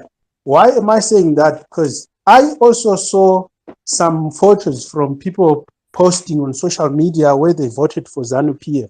Right? If it was a CC voter who voted for CC and posted that, probably this person is also wanted list. So my point, Yuguti, yes, the constitution, everything in the constitution, for CC always refers to what the constitution says. But we are dealing with a autocratic government here, sadistic, and let me not be emotional, but we are dealing with people who put the laws and they never conduct themselves. So to me, the rule of law, Ekaya, honestly speaking, Mr. Zenzele, I don't know if the constitution really works in Zimbabwe. I don't know. Okay, thank you for that contribution. You know that there is a scholar by the name James Muzondija. He published a paper this week. I saw it online, I think, a platform called the Conversation, and his paper was titled something along the lines of Zimbabwe's March 22 by-elections, a more nuanced analysis of key issues. And one of the things that he highlights in that paper is the issue of low voter turnout, and he says not usually by-elections have not brought in by-elections usually are characterized by low turnout. And he says also the recent perception surveys such as Afrobarometer survey of June 2021 and the International Republic Institute survey on public perception about local government of October 2021 suggest that Zimbabweans have become politically disengaged since the 2018 elections, as more and more people turn their focus on economic survival in the deteriorating economy. So evidence from these surveys further reveal an increase in citizen apathy towards political parties, community leaders, especially local councillors and MPs. And it is linked to the deficiency of representative leadership. The growing trust deficit is strongly linked to the increasing cases of corruption, irresponsible leadership amongst the parliamentarians and local government officials. So he says if this trend continues, the biggest winner on the 26th and in 2023, it will be people, basically, I mean, it says there will be a biggest apathy, and people will spend the day fending for their stomachs rather than casting their votes. And we are getting reports that across the country there is mainly low turnout, A lot of people are not going to these polling stations. But he also says the huge rally attendances have raised hopes of political excitement and rejuvenation in the country. Political rallies attendances cannot be confused with voting, because most people who attend rallies don't necessarily turn out to vote. In the specific case of Zimbabwe, evidence from past elections indicates that crowd size is frequently not a good indicator of success on election day, because attendances of rallies is often motivated by different factors. This is quite interesting, and this is what most of us have been saying. And bring in Velo, who's in Gwanda. I know where he is. He's moving up and down. Internet might be a problem. So, Velo, come in while you still have internet. Thank you, Zenzele Ndebele. Ngizakuthi okuyi-brief update from into ezenzakale ekuseni. Earlier on, I think, am I audible enough? You can go ahead. All right. I managed to go back to the ama-candidates lawana amanye contesta for Ward 7 lapha eGwanda, ngoba there is an issue engani kuyahlupha laphana ekuseni, indaba ye-vote buying ekhulunywe one of the candidates. So khathesi I'm just from the two others, the other one is not around. So the khanya indaba according to uLizwe Nyathi omele iZAPU, kindly ukuthi there is unfair distribution of polling stations. There are 4 polling stations here in Gwanda, namely Gwanda High, which is equilateral center, kuzoba le Jaunda Primary, kube le Jaunda Park, then le Zayocha.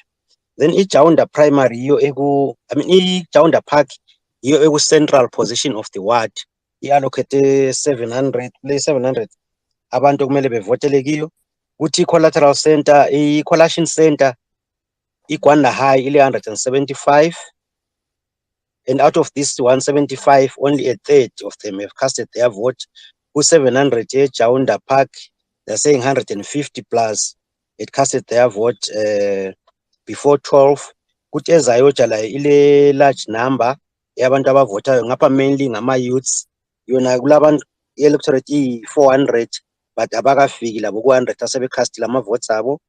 Kuthi Jaunda Primary ile 3 and there was a serious low turnout. Futhi khonapho umnumzana uNyathi yena omele iZAPU esesithi kukhanya kulabantu abasuse from amanye ama-wards, specifically 2 wards, from Ward 6 ukuthi beyevota ku-Ward 7, kodwa kukhanya kulabo abantu ade besetshenziswa as ama-agents, especially ogogo abangu-10 abahambileyo, and they were turned away eJaunda Park because kuthiwe vele abakho la ku-system. Then uyaphinda abambe le ndaba ye-voter education khonapho ukuthi okunye ubangela khonokho ukuthi abantu bengazi ukuthi vele kuvotelwani, ngoba confuse ukuthi i-by election abakwazi ukuthi kuyini. Bona ngathi kuyavota bathe sokusiyavotelwa umongameli. Kuthe kunjalo sayabamba ubaba owezanu PF, ubaba uMathuthu yena ukhulume kabanzi ukuthi hayi, from morning everything have been smooth.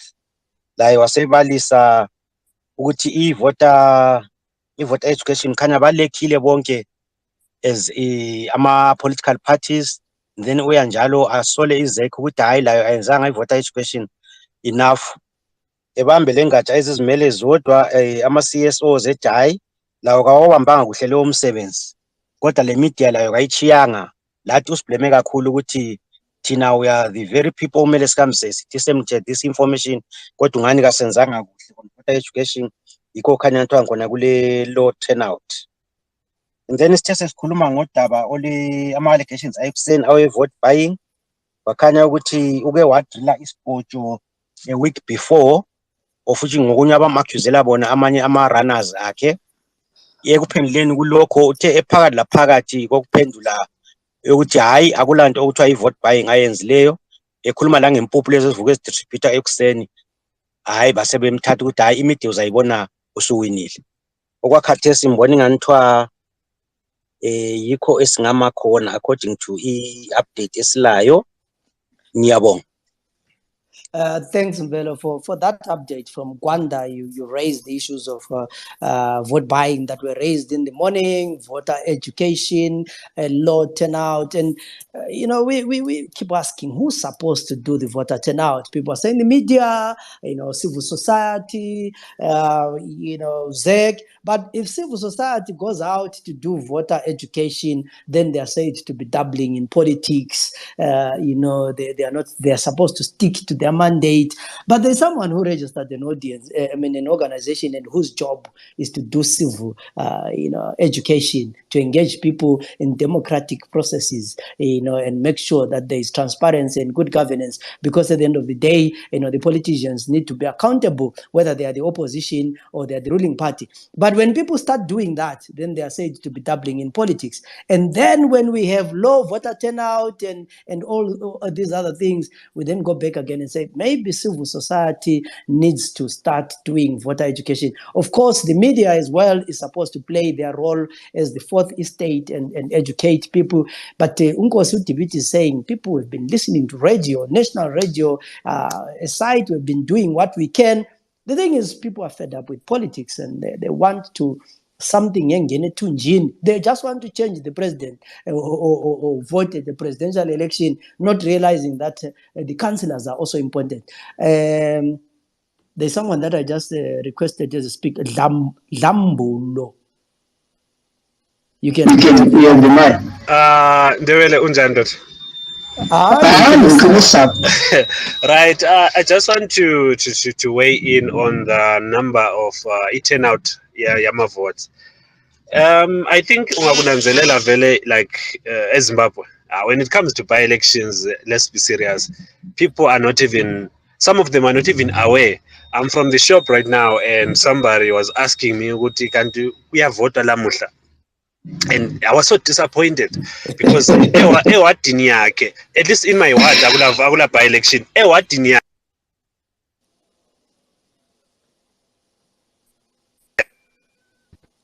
Do we still have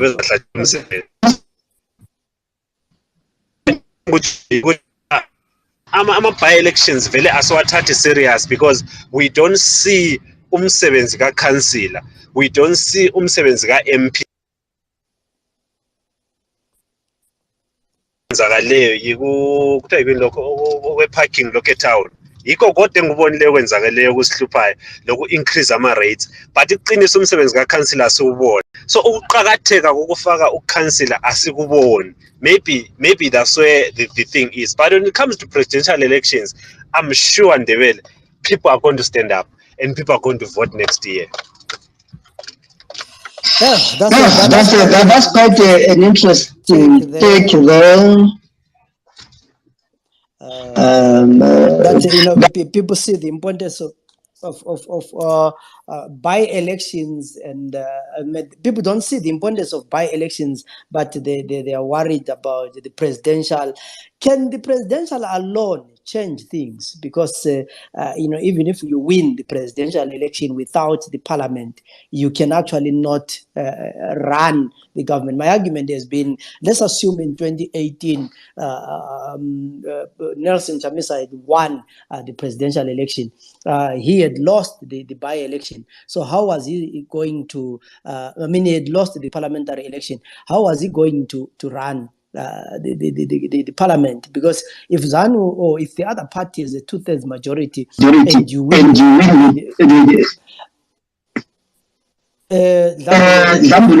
feedback. Okay, I've muted you.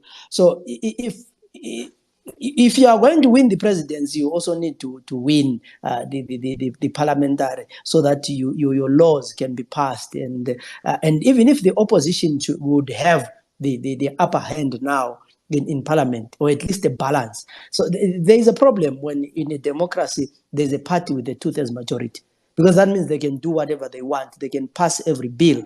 But if people can realize the importance of having a council that is functional and take their councillors to task over service delivery, over issues like that, and take their MPs to task over the issues of the bills that are passed in parliament. There is someone that I just gave the mic right now. Manex, you can go ahead. Thank you, my brother. Thank you very much. I hope I find you well here. Well, I'm good. I'm good. That's good. Now, you see, we keep raising these points, but I think people get they get the wrong perspective when it comes to politics. We've got a broken system in Zimbabwe. That's the honest truth. In terms of politics, in terms of our social system, everything is broken. We've got people that have lost hope from politics, and we've been hurt to the deepest extent. So there are a lot of things that happen that people do not understand. People regard a councillor as just an ordinary person who exists in a community. A member of parliament, probably a person who stays in Mount Pleasant, yet is a member of parliament in Zwarasekwa, and things like that, just for an example, in which a member of parliament is supposed to reside in your own constituency. A councillor is someone who's supposed to be within your constituency, because these people are the ones that raise your concerns in terms of what is wrong in a community, what does a society want. Culturally, you cultivate a good relations with people and so forth. So it's all of these things, they start from the councillor, going on to the member of parliament, going on to a minister, going on to the probably senator or whatever, until we get to the president. But with Zimbabweans, we have come to a point where we do not understand the importance of a councillor, because the things that councillors used to do, we no longer know. We do not understand the importance of a member of parliament, because the things they stood for no longer exist.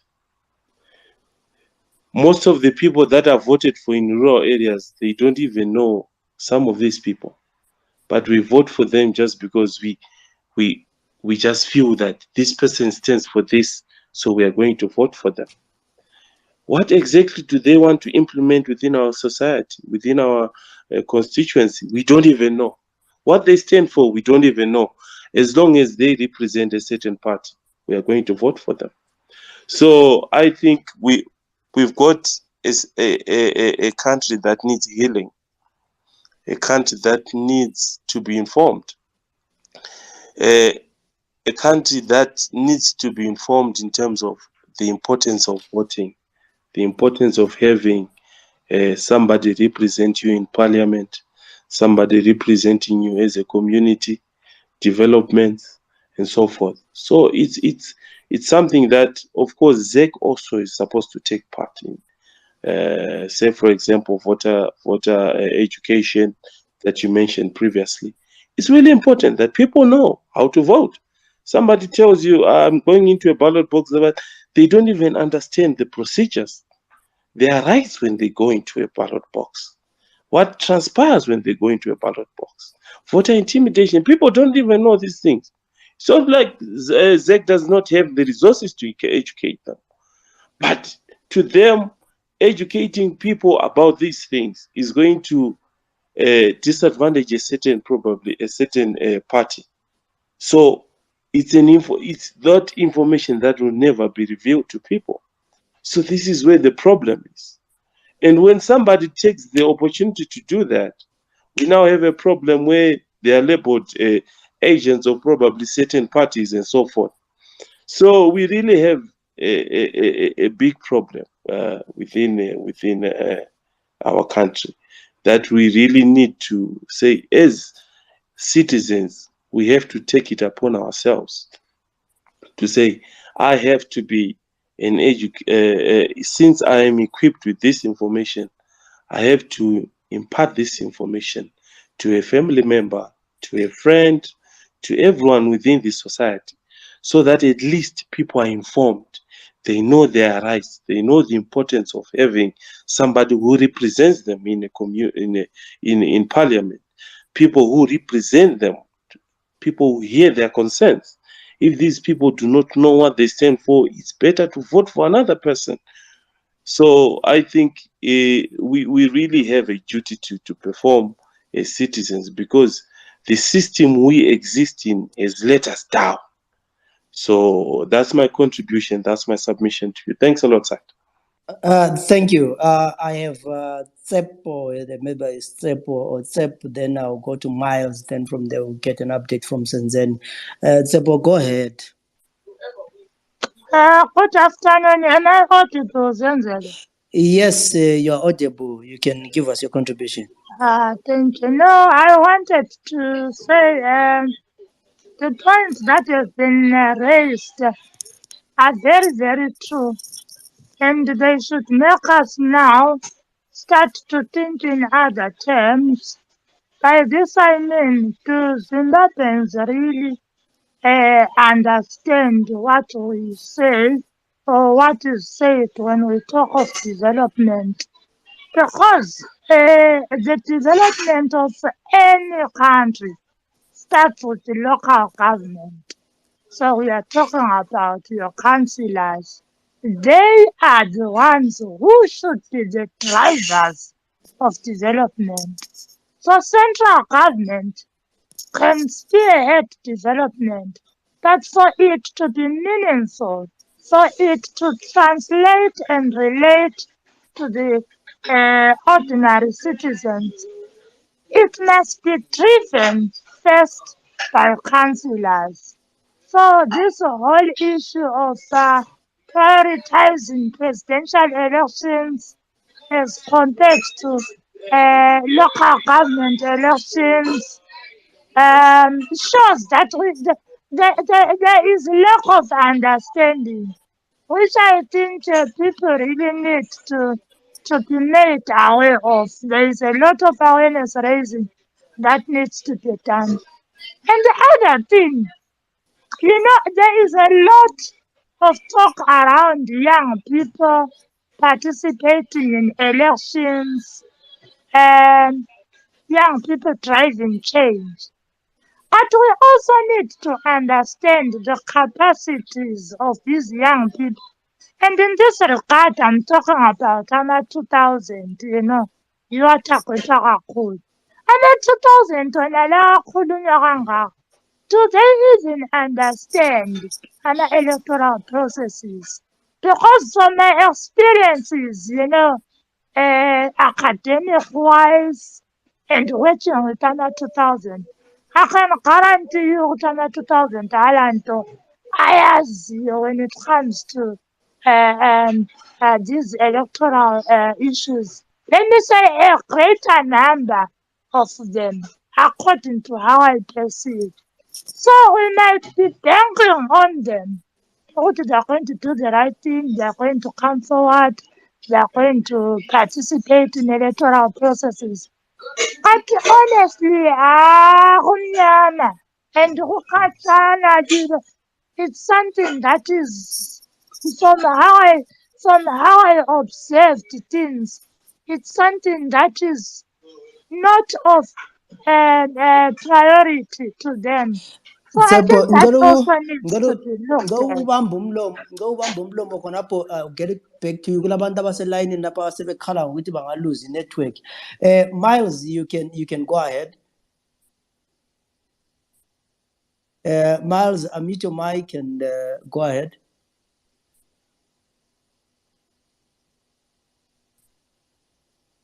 Smerelu Miles lapana uti ebuye, maybe let's get a report from Zenzele. She's on standby.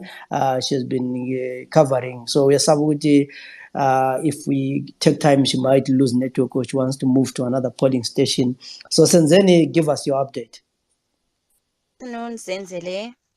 Right now, at the moment, I'm in Ward 26 in Mkanwini. I visited one of the polling stations, Ngwenyama Primary School, and they were saying that as a 12 midday, there were 48 voters, 23 males and 25 females. There were only 3 10-way voters. There was 1 male and 2 females, and then the redirected ones, it was 2 males and 1 female. They had no assisted voter. The polling agent officer there was saying that they have not seen any change between the morning and the afternoon session, as there was still a low turnout of voters. I also visited another polling station called Zara Center Trust, where they were saying that 50 people so far have voted, 33 females and 17 males. By 1 o'clock, they turned away 6 people, 4 males and 1 female. And they were turned away because they were not appearing on the voters roll, and the other ones, they didn't belong to that constituency. They assisted one female who was visually impaired.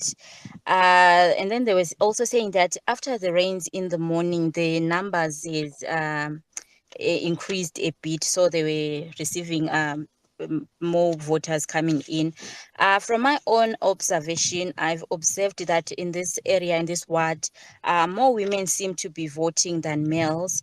And also there is the issue of people with disabilities. There's a low turnout of these people. You realize that in one of the polling station, only 1 person was assisted who was visually impaired.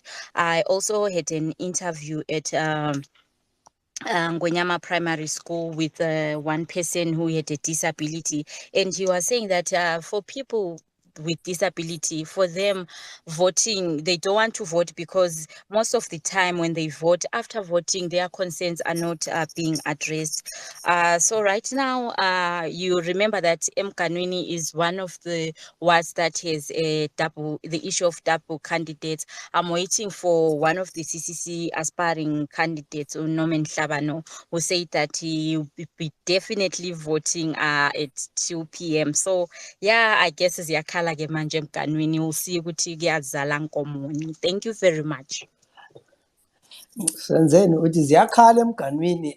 I hope you'll be there to be giving us elections. I hope in this election no one will faint when results are being announced, because but lapha ukwakhuluma ngeZara uthe kule ndawo ethiwa iZara emganwini. What was this Zara all about?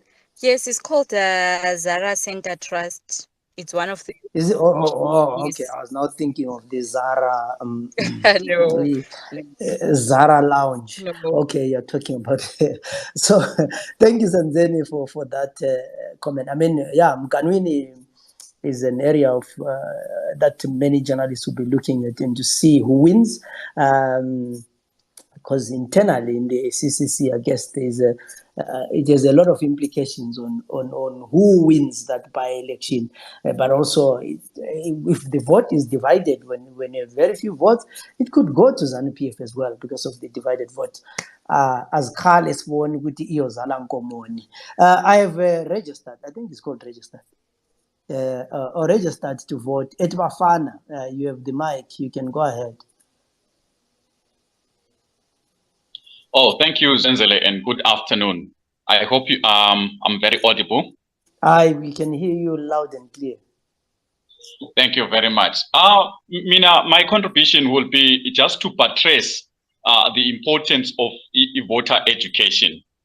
I'm not worried much about the people usually in the urban areas, though it's a cause for concern when we talk about voter education, because there are some people who are actually blank when we talk about what the other speaker was talking about, Yama electoral systems. Let me just get us back to 2010 thereabout. I used to work under a certain civic organization, and this was done. But I want to be honest with you.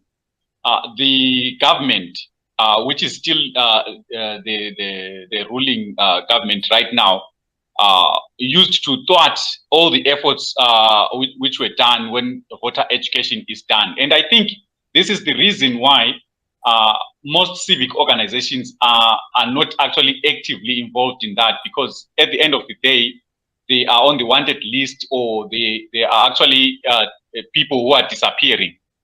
If you remember, there are people from the CCJP who disappeared, and even today we don't actually know their whereabouts. So actually, people need to be taught. I don't know, but my suggestion would be, I think this is the best time that civic organizations need to actually stand up and start doing such things. The organizations I'm talking about, like the Catholic Commission for Justice and Peace, or Gutula Trust, you know, they have done a lot before. They can still do much in terms of voter education. We want to know what is good governance. We want to know what types of leader, or what qualities of leaders do we actually want as communities, especially in the rural areas and in the outskirts here.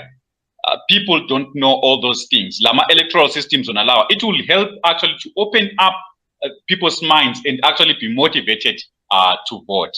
I thank you.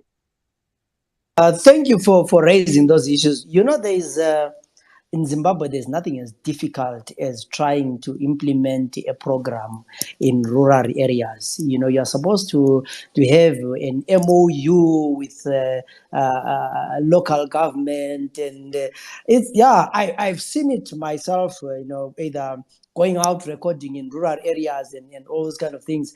It's so difficult because emakaya, you know, our rural areas are structured in a way that there's a chief, there's a umlisa, gulabo crawl heads, and gulama polisa, gulabo vitico. So the moment someone comes in the community, you know, the people run around and, you know, report that someone is coming and all those kind of things, and sooner or later you're called aside to explain why you are here. So I really agree with you what you're saying. Manex, you can come in and give us a brief comment so that we give others a chance while they still have network. Thanks a lot. Yeah. I just wanted to add on to what the previous speaker was talking about. Basically, these are some of the few things that people do not understand. There is a different environment in rural areas compared to rural areas. In rural areas, you cannot just merely walk into a society and start preaching probably before you go through the chief or councillor or anything of that sort. So this is one of the things that the ruling party knows, and they always try by all means to spread their intimidation through these headmen or the chiefs or people of that sort, and then eventually probably our message does not reach its destination. So I've always proposed this before, and I will propose it again. I think the approach that we try to use every time when we try to do voter education is totally not welcomed and a bit difficult to implement. There is always a way in which we can implement that can entice our audience and bring them forth to our attention. What am I trying to say? We've got sporting activities. One of the major areas that we can utilize in terms of voter education. Probably you hold a tournament of soccer. After that, you gather people before prize giving and you try to do voter education. Take those old radio systems per se. We've got small radios that we used to import back from China. Very small radios that you can spread all over these rural areas. Have them listen to probably how voter registration works, what happens when you register, what happens, how you can check your registration and so forth. These are some of the little things that we can do to educate. And also having a network in one district, probably when we talk of a network, we are talking of spreading a word through relatives. It's something that works. It's an old model, but it works with people because, honestly speaking, it's very difficult to break through rural areas. Even to say we want to hold a rally in rural areas or maybe voter education, you are going to face a lot of backlash, and it's going to be very difficult for you to have your message heard. So I think these are some of the ways that we can always implement and have people come forth and listen to our message. Thanks a lot. Thank you. Manex is talking about radios. In 2013, I was arrested for distributing solar-powered radios, and I was charged for possessing subversive material likely to prejudice the state, something. And what makes me laugh was that the warrant of arrest was written, no, of search and so forth was written that somewhere it was written that the radios had military capabilities, but this was just a stupid wind-up radio with a solar charger. You can charge it by solar and an alarm in case someone were a thief or something. You just press the alarm, it makes noise, and it had torch. Yeah, and I was arrested, and those radios, 900 of them were taken by the state. When I finally, was, cleared of the charges, and I think I ended up paying a fine for not having a radio license for the radios. So because any other issue was not an issue. And when I got back the radios, 900 of them were not working. I don't know what happened, but no, I can concur, Site.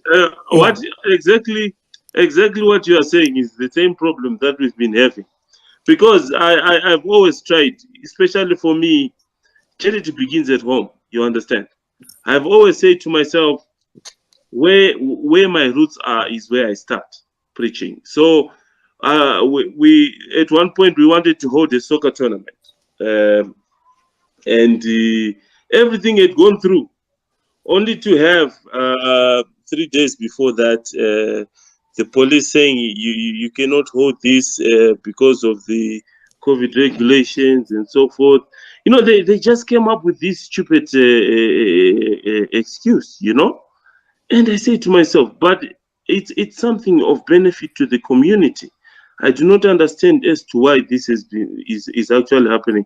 That if I was there, the possibility of me being arrested if I was in Zimbabwe during that time were 110%. Imagine. Yeah, so this is why after trying to distribute radios, and I was arrested, then I thought maybe it's time to start playing with canisters around and see what goes on. But it didn't end well as well. So Nonhlanhla, you're online. You can go ahead. You are one of the people who turned away because you transferred, and someone has explained here that. Maybe you transferred after the cutoff date. Did you get a letter or a phone call from Zek? Hello. Yes, we can hear you. Actually, I went on to talk with that person in private. I didn't get a letter. I didn't even get any communication from Zek. And like I said, 3 of us from the same household had done a transfer, and none of us got any communication from Zek. So I went on to talk to my bongo in private, and then I asked to see his letter. And there's something interesting that I picked up. His letter says that the opening for the candidates or whatever in his constituency opened up on the 11th of September, and his transfer was effected on the 29th of March, on the 29th of September last year, and still he can't vote. So I think Zek really needs to do its homework, put proper systems, because I did my transfer on the 3rd of February, and the people that were on the ground, I literally asked them, and they say that the transfer would be done within 24 hours. I was supposed to receive a text. I didn't get that text. I didn't get any other communication after that.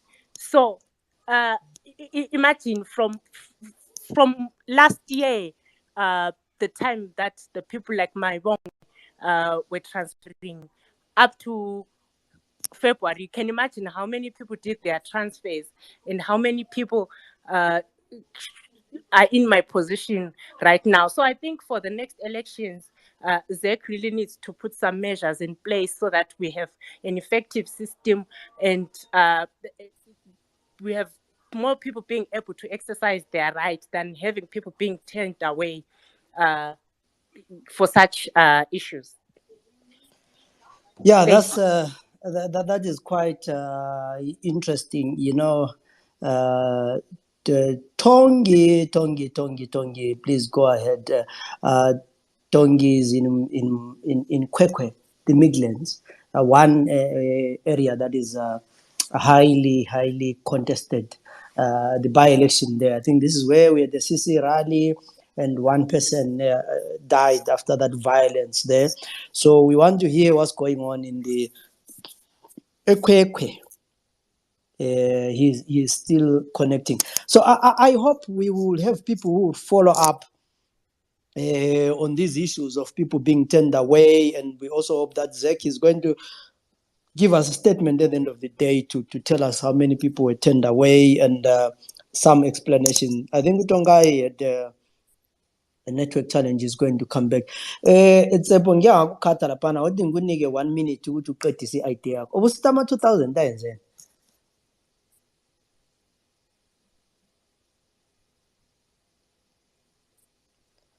Can you hear me? Oh, okay, yes, Zenzele. No, I had already wrapped up. So I Okay. was raising two issues basically. The issue of development, where we are saying development starts with the local government. In this case, we are referring to our councillors. So there is no it's not practical, really, or sensible to say prioritize presidential elections as compared to local government elections, because it is good as we are shooting ourselves on the foot. Other councillors should spearhead and drive the developmental agenda, number one. Number two, I was talking about into Yama 2000, you know, basically babatargeta kakhulu since they are first-time voters, which is good. But we are saying sibatargete without investing in them or without ensuring that they acquire as much knowledge around this whole thing. Abuzatshela ukuthi ama-2000 bangakwaziyo ngama-by-elections wona la. So that's why you realize that older folks, they're the ones who are participating, but young people are not even there. But the assumption is that a young person will tell us information. Then where are we getting things wrong when it comes to the fact that under 2000, they seem not to be having the right information, or they seem not to be aware of what is happening and what is at stake. So basically, that is what I was talking about. Okay, thanks for that. One is saying, when it comes to elections, very the peak period is between 3 and 6. So you guys don't worry much about the voter turnout between 3 and 6. Abantu bazabe voter khona dizabona ama numbers are increased. I'm not sure whether that is theory is proven, but so far. We have, people are talking about 48 people having registered, 51 people having registered in different centers. We are not talking about 500 or 300 people having. I know these elections could be, people are visiting different polling stations and actually asking people in those polling stations how many have voted. But it's already in the afternoon, and the numbers are really not encouraging. And when in the morning when I was driving and went into town, it was business as usual. And in many areas, it's business as usual. And I guess it's because there are certain areas with by-elections, and even people in those areas, they don't even know that they're by-elections. So I wonder what the problem is, because I'm not sure, but there's been campaigns. There've been, I know a number of candidates were doing door-to-door campaigns in quite a number of areas, and still we have a low turnout. I just want to go through the remaining number of wards in Bulawayo and just look at the numbers for 2018, and maybe later on tomorrow or Tuesday we'll be comparing at the 2018 figures and the 2022 figures of the by-elections. In Ward 18, where there is a by-election, there is the ward was won by Concilium Lalazi, who is MDC Alliance, by 2,744 votes. Total number of vote cast was 6,352. Turnout was 82%, and there were 11 candidates. In Ward 19, there were 12 candidates in 2018. Clayton Zana won that ward by 2,368. I think this time around he's not contesting. I think it is the guy who resigned, if I'm not mistaken. The total number of vote cast was 5,984 out of a total voter population of 7,140, making it an 83% voter turnout. In Ward 20, there were 11 candidates in 2018. The candidate who won is Ernest Rafa Moyo. He is contesting still in that ward. He won by 2,379. A total of voters, or total number of people cast their vote, was 5,739. There are 6,770 registered voters, which made it an 84% turnout, 84.77. In Ward 21, which covers Chabalala, Mzili, Sizinda, there were 8 candidates in 2018. Tinebi Mboma Posa of the MDC Alliance won by 5,309 votes. Total number of vote cast were 9,755. Number of registered voters is 11,250, and there are 86.71. That was the percentage of voter turnout. In Ward 26, the one that is double candidates now, in 2018, there were 13 candidates.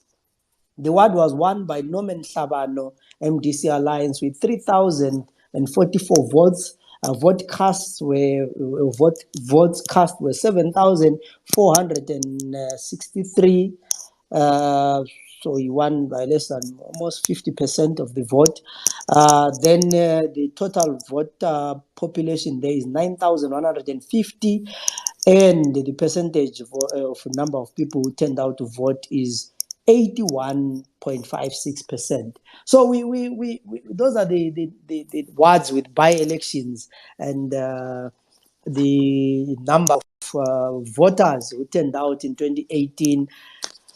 Right on. I think Bulawayo, when you look at the wards, their size and the number of registered voters, there are quite a few number of registered voters in Bulawayo. I think that.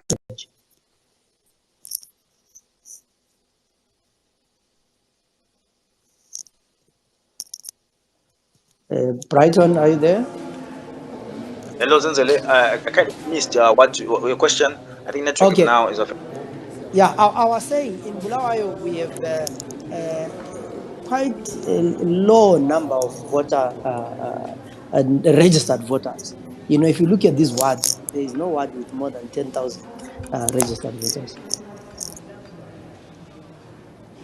Now it goes back to the issue of apathy now, but also we did a kind of vote during the Blitz voter registration. But also now people seem to not to be registering to vote for the by-elections and also for the 2023 elections. Again, now it goes back to the issue of do people have identity cards? Again, I did a space underside this other time. People were saying they don't have IDs. Suppose if the registrar does a blitz of the issuing of IDs, even issuing those temporary IDs, waiting pass. So now in Bulawayo, in particular Matebeleland, people seem not to have IDs. But again, now if we're looking at this voter apathy, now I'm seeing tweets here online.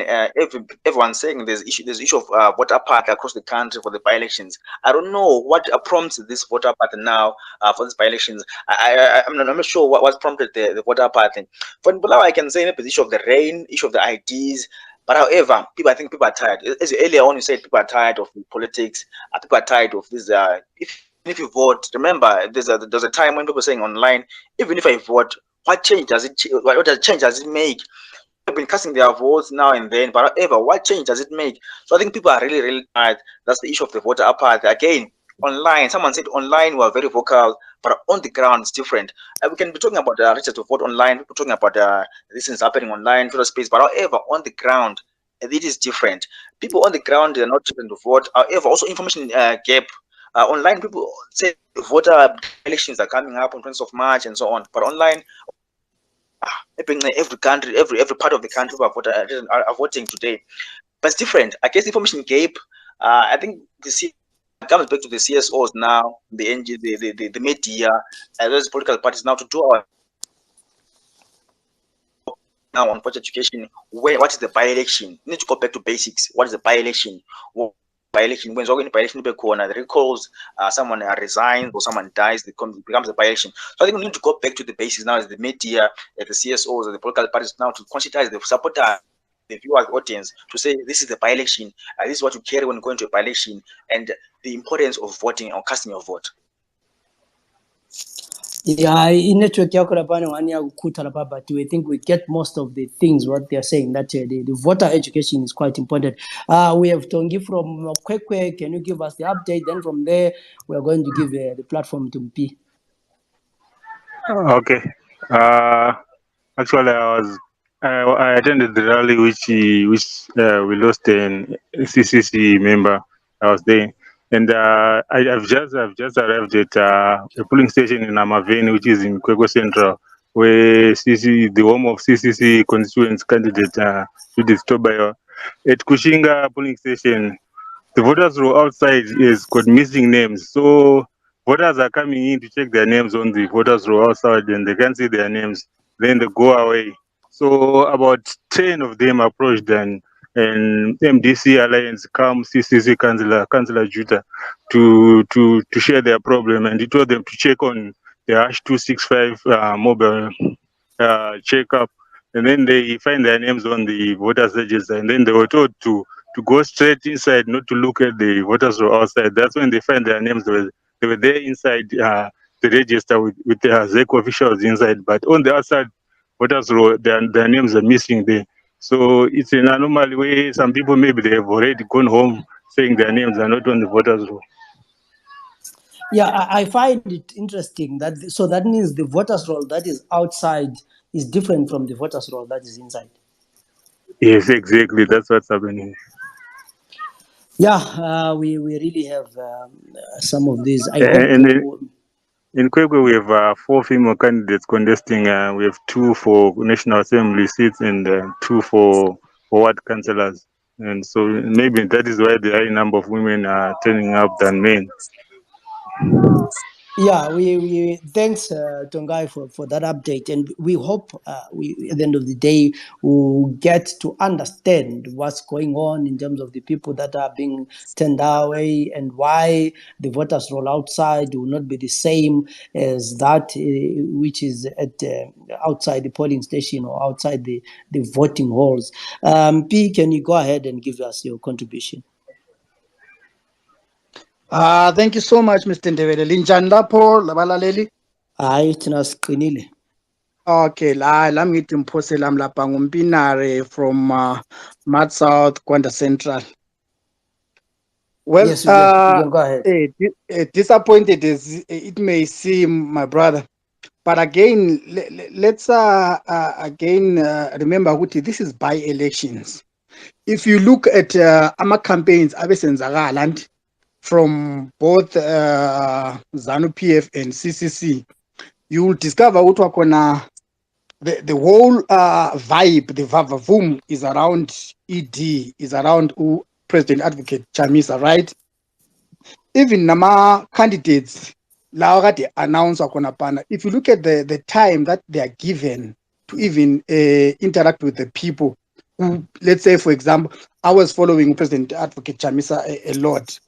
He would just give maybe a few minutes for whoever candidate to interact with the people. So the hype is not even around those people that ama by elections ngabo, is around president. That is why you kona even ubit ma esesiyenza meet the people rally, even the crowd is ibe nilutshwana. So we cannot compare the crowd elandela president and then we expect that crowd to be there on the voting day when he is not on the ballot paper. You know what I'm trying to say?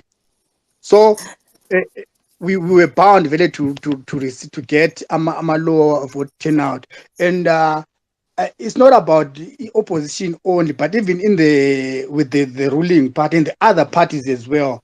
It's the same locus and same scenario where their president is crowd and lani corner, but for their candidates abamabai isuke ingabi khona.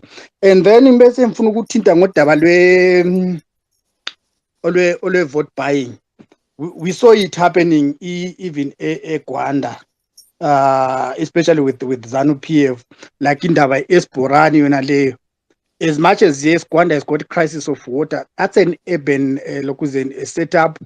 Recently, besikhuluma ngokuthi Gwanda we wanted to be turned into be a city, but mase sigijima ngeziborani uyabona ukuthi siyalahleka. So and again ekuseni kuvuke kule mpuphu lapha dizipho kugcwala yonke indawo, but people were encouraged nje ukuthi whether ngwezana ngubungwani go and get milli ngoba kuyalanjwa vele, go and get milli, but mase usiya ku ballot a box, you know where your heart is and you know what to do khona yabo. And then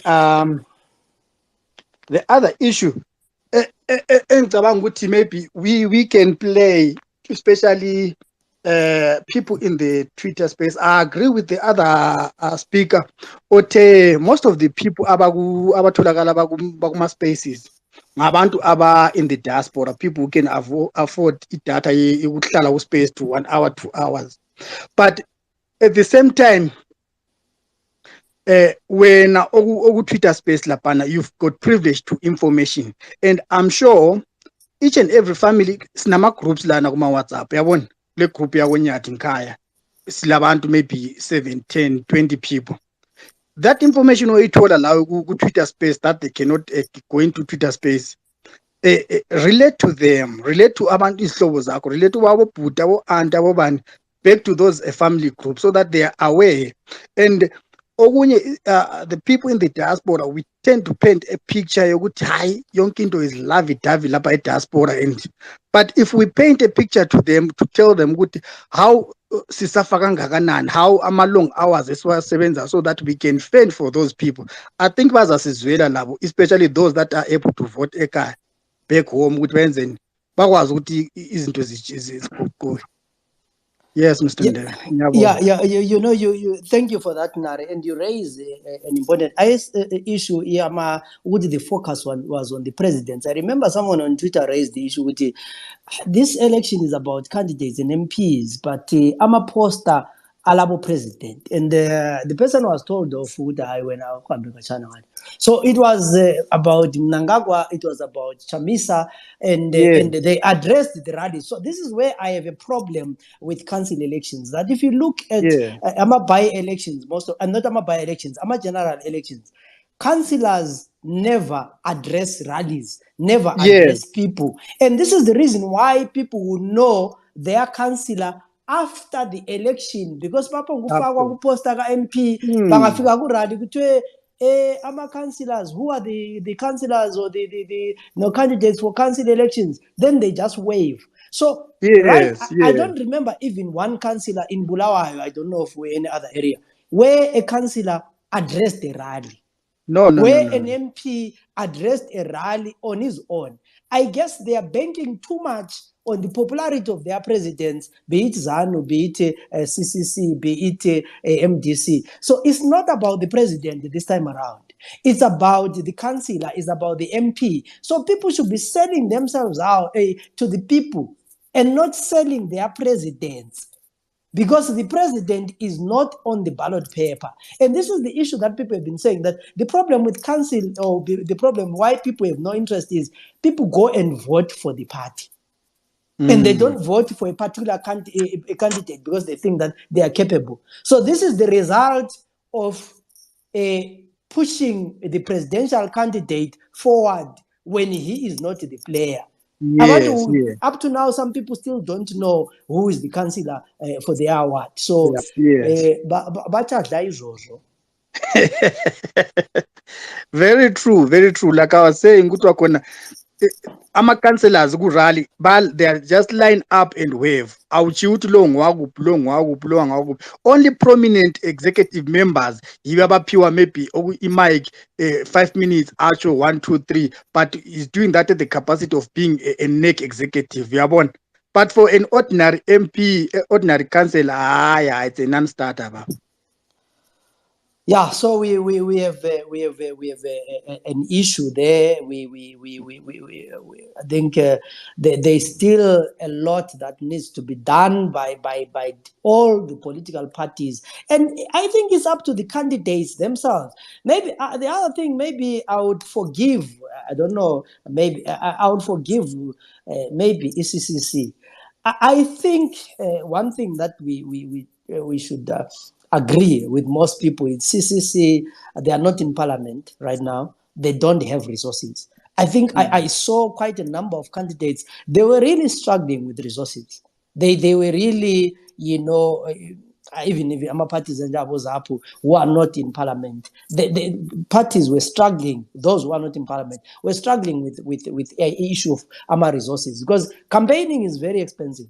If you are going to have a team of 25 people doing it door to door every day, they want to eat every day.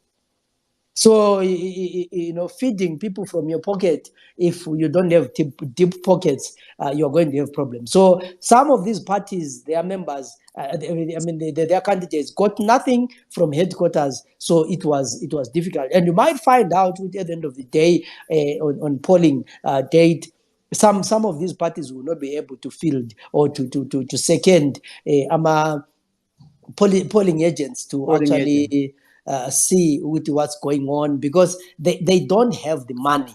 But I don't think that was the case with ZANU and MDC Alliance, because they got an allocation from Parliament, and I don't understand why their candidates, for them, this was an opportunity. This was an opportunity for them because they had the resources. So they needed to go all out because they have the dollar side.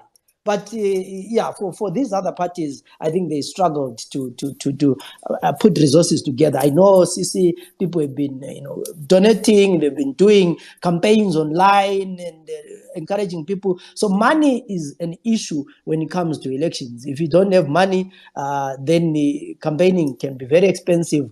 I saw less T-shirts in this campaign. I think even from the ruling party, resources came late. I don't know whether it was strategic. That is only yesterday that people are now getting rice, and was it rice or meal and all those kind of things. So I'm a goodies. Are we late? It's nearly 2:30, and we'll be taking a break to see what's going on. And when Brighton and Fungai come in, they'll be taking from 4 to about 7 when the polls end, so that we summarize the day, we know what's going on. Then smele lama results, thwele amabhodlela amanzi lamathawulo ukwenzela ukuthi abafeyintayo bethole first aid ngokuphangisa, ngoba kulama shock when it comes to these results. You are free if you are in the space to contribute. Everyone can say their views. You have the freedom of speech. I can't guarantee you the freedom after speech, but the freedom of speech you have. You can contribute and tell us what's going on in your area. What are your views about the by-elections? Can we read too much into it, or it's just a by-election? And like I said, that in that paper which I read part of it, Muzondija argues that by-elections have always produced low voter turnout. And he actually argues that the low voter turnout favors the ruling party. And from what we are hearing, they were mostly the elderly people were going to vote. We don't know what it means, but we know with 2,000 register who vote iPhone are not yet eligible to vote. So we are not yet, we are going to see whether they turn out in 2018 if they are still around, because some people register to vote and then they migrate. So for now, across the country, let me say across Matabele and Midlands, where we've been covering, the only area that seems to have massive voter turnout is Binga, because our reporter in Binga said in every area where they went, in every polling station where they went, there was high turnout. There were long queues. So I guess someone be Binga, they are really determined to make their voices heard, to choose their candidates. We'll see how the election in Binga comes out, but also there's Cholocho, that's Cholocho South. That's another interesting polling, constituency. The seat was held by ZANU-PF, and then the MP died, and the CCC candidate in that area seems to be doing well. He seems to be attracting good crowds and good response. But today is the day of reckoning. So now it's the day where we turn parties have to turn the voter or the rallies, tenders of rallies into votes. And by end of day tomorrow, I guess the results will be trickling in, and we don't know how it's going to go. And you are still free to, as we conclude, if there's anyone who feels like they have something that they want to very strong, and tell us what's going on in their area, and tell us what are their views on the by-elections. Brighton, when you're coming back at 4, what will you be looking at? Thank you so much, Zenzele, for that. So this space was kind of interesting, because hearing people sending out or speaking out there from that different places. So as we come back at 4 p.m. up to 7 p.m., we'll try to speak to different spokespersons from different parties to hear their overview of the day of the by-elections, how they view the day, and also highlight all the discrepancies that they faced from their party side. Because I've just heard from ZAPU, also we're going to be talking to CCC as well as MDC Alliance to hear from them what's been happening from their different places where they deployed candidates for the by-election. Yeah, I think that's what will be happening later on as from 4. But the issue of people being turned away seems to be, there are two of these that are similar. There are issues where people are turned away because they don't have their IDs. Then there is quite a significant number people who go on with their their photocopies or licenses. Then there are people who are redirected. They go to a polling station because they transferred and they think they are voting in Popoma. Then you're told, no, your transfer was not effected. So if you initially voted in Nkulumane in 2018, go to Nkulumane, that's where your name is. And there are some people who are redirected as well because they voted in a particular polling station in 2018. And when they're going there now, they're told, no, you are in a different polling station. Or people who turn up to a wrong polling station. In the morning, we reported of a woman who turned up and she was told, you are registered in Lupane Ada. So that's where you're supposed to vote. And the question is, was she in town? And then she decided to say, since I'm in town, let me go and vote because people are voting. Or it was because her name was somehow, transferred by mistake or something like that. Those are some of the things that we still don't have enough information about, but our reporters on the ground, they are talking to ZEC officials, the presiding officers. They will be getting some of these answers. But as the day progresses, I know observers, there are a number of organizations who are observing these elections. They are also going to be giving us statements, telling us what they've observed. ZEC will also be releasing more information. Political parties would also be giving us information, telling us what has happened. And we hope we'll be able to get a clear understanding of how the day has progressed. And of course, the counting will start, and complaints will start for quite a number of reasons already. We have heard that in Gwanda, people were saying there is vote buying that is going on, and the case was lodged with the police. So there is a lot that is going on, but generally, we have witnessed low voter turnout in many areas in Matebele and Bulawayo and Midlands. There were, in the morning, there were issues of, people were complaining that the ballot paper is not clear, the font is faint. Some were complaining about, pens not working. There was poor lighting in some of the polling stations, and in other polling stations there were no lights at all. I think one of our reporters told us that there is a place where they even started using candles, and I'm thinking that so in the evening they'll be using candles to count the votes. So I find that quite unbelievable that in this day and age we still not make enough preparations for us to be really having the right facilities to make sure that the votes are counted properly. And these are then when people raise issues of rigging and cheating, how do you make sure that your votes are counted when people are using a candle to count the votes? If you are losing, then you blow the candle out and run away with the ballot box.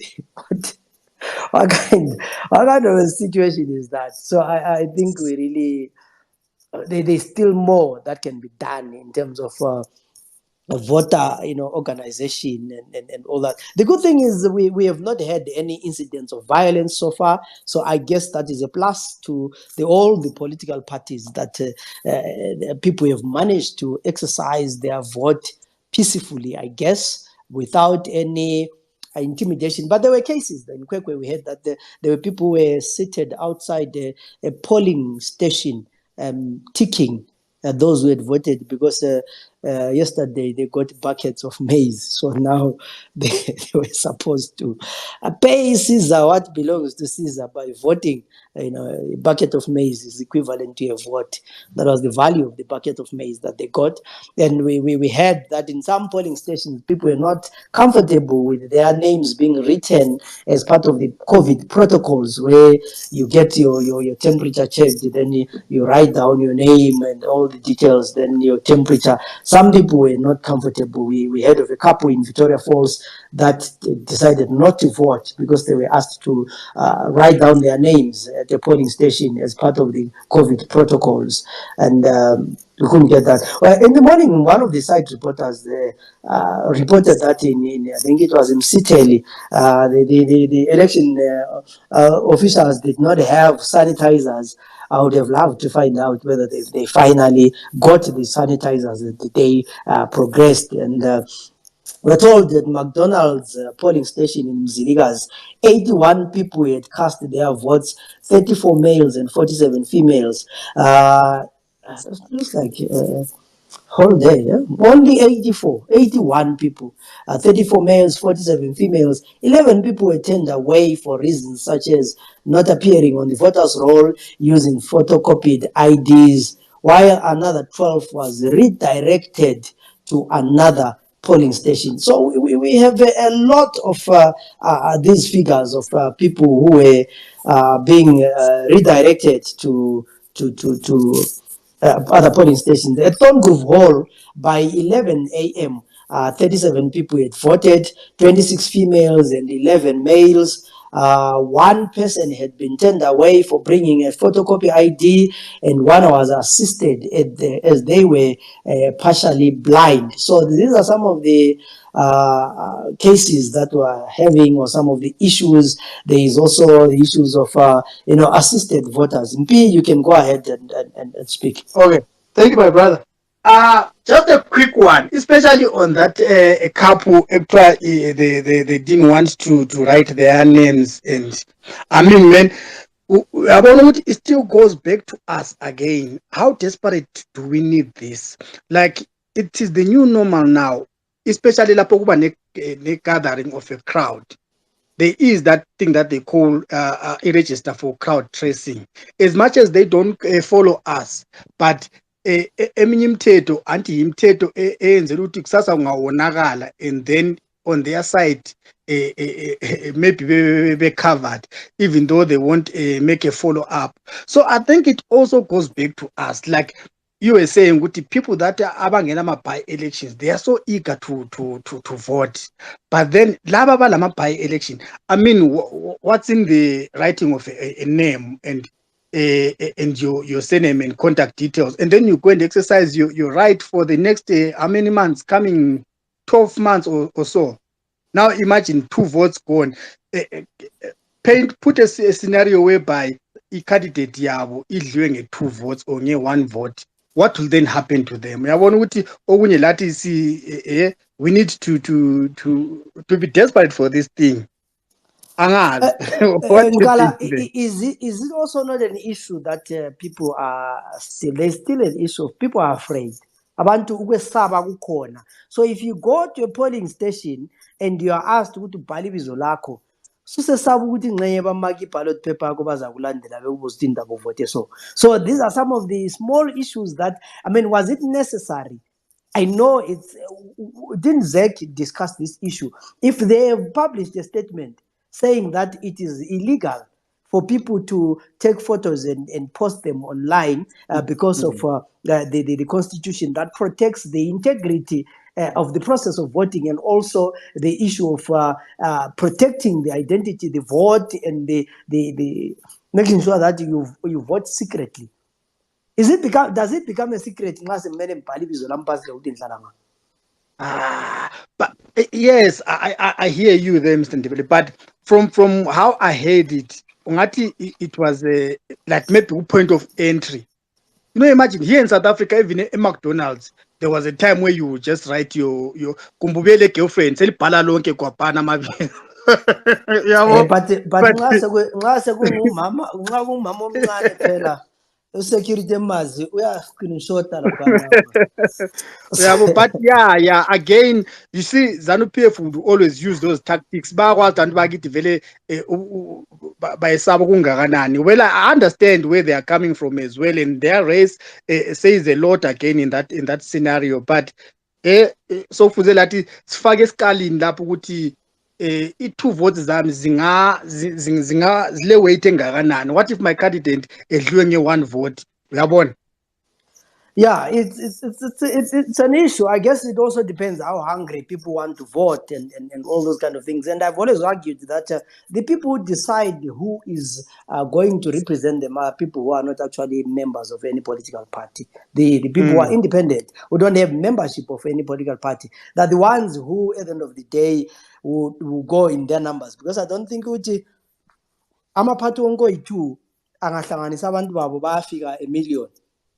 Those are the registered. So the ordinary person who is not a member of any political party is the one who then registers. I mean, who goes to vote. Someone was asking me on WhatsApp, you guys are talking about the low turnout. I'm a crowd there, a white city. Where have they gone to? And this is what one scholar was arguing, that the turnout at rallies does not automatically reflect or has no correlation with the people who are going to go and vote. Because with rallies, it's people who are excited, it's young people, most of them not even registered to vote. There is that something about the rally that then makes people to go to a rally. However, political parties take the issue of turnout serious. They compare crowds, Lapa, we had so many people, we had a bigger crowd than, I mean, we all made jokes about Dagi Monzora's turnout in most of these rallies, because it was concluded that he has no people, because some people even said that was his burial, because he had, but it would be interesting to find out if Dagi Kwese actually, get a few seats. I mean, that would be for him if he gets 1 or 2. It would be a cause for a celebration, I promise you. Yeah. Because I think for most of us, this is a contest between CCC and ZANU-PF.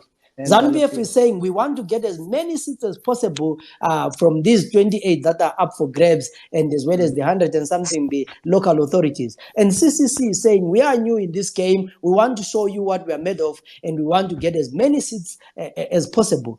And Dagi is saying, well, I'm here as well. I want to I'm grab a few official. seats. I'm official. Yeah, I'm also, yeah, so.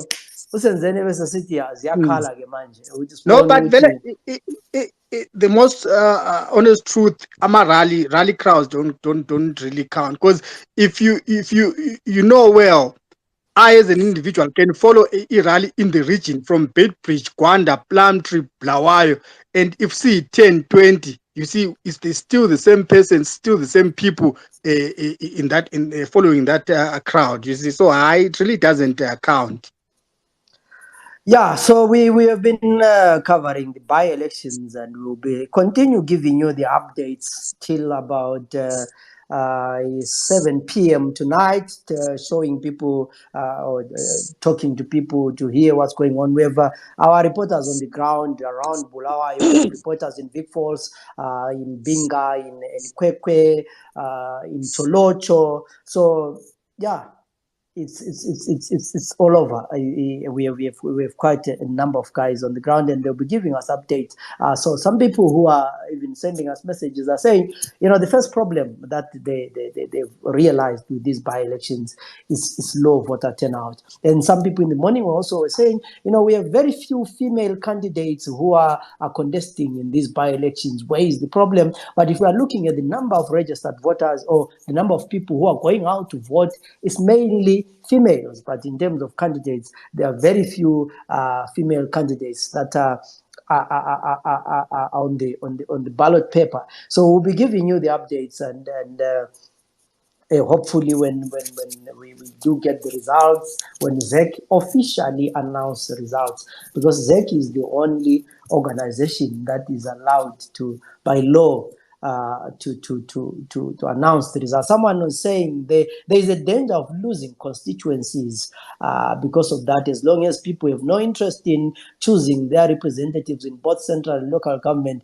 will continue to have low turnout. So what is going to happen, I guess, after census, if census is to be done, then they will be by what we call delimitation. And already in many constituencies in Bulawayo, we have less than, I think it's supposed to be having the cutoff is 23 or 25,000 voters per constituency, plus or less than 20%. So if people are not registering to vote, we're going to have problems. So Tao, you can be my last contributor. Then we take a break, we charge phones, and then we get back at 4. Okay, thank you so much, Mr. Ndebele. Right. I would like to comment about this issue of which Abantu, they are getting to voting stations and they don't get their names on the voters' roll. Right. Yesterday, I was on the space with ZAC representative Mangwana. We raised some of the questions like, which voters' roll is going to be used, right?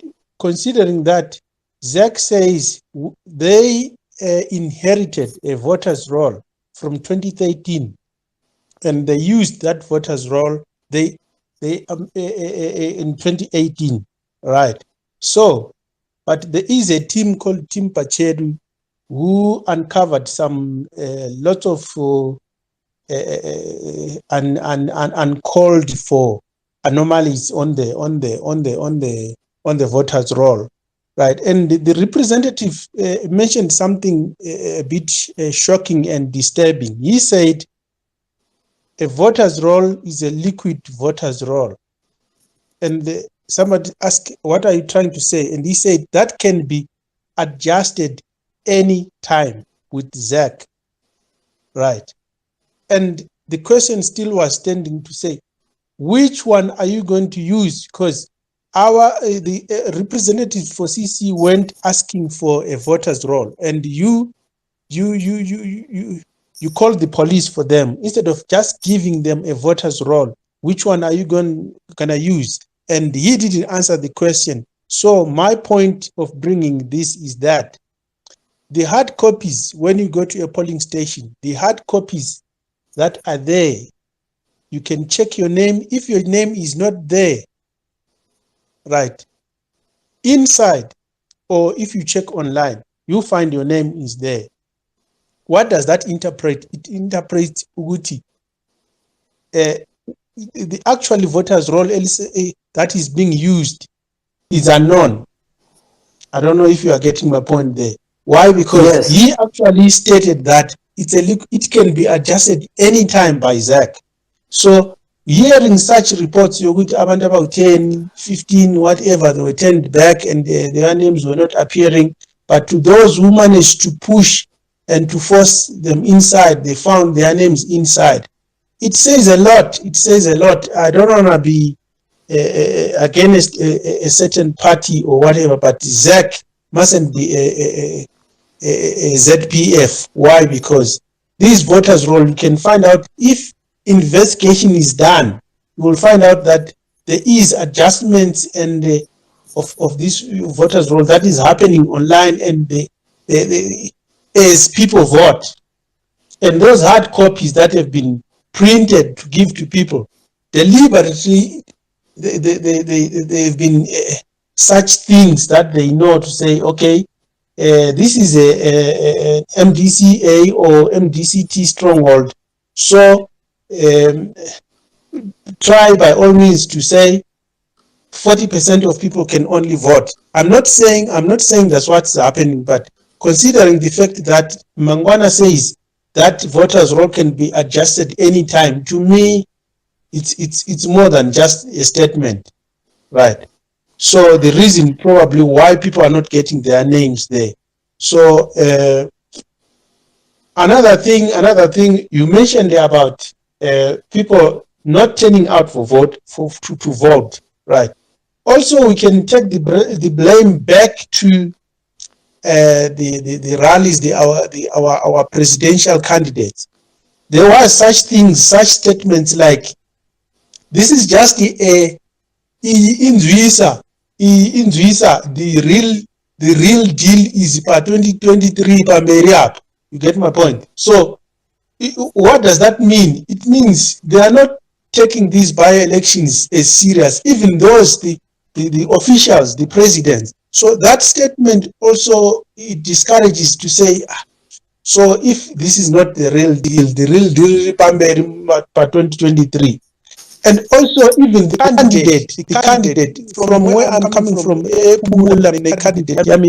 I don't even know the face or even the name, right? But you'll find out Uguti, you have been given usinika amanamba lana ukuthi ngo-2018 kwavota abantu abangaki, around ama-figures they are rounding to 2,000, between 2 and 3,000.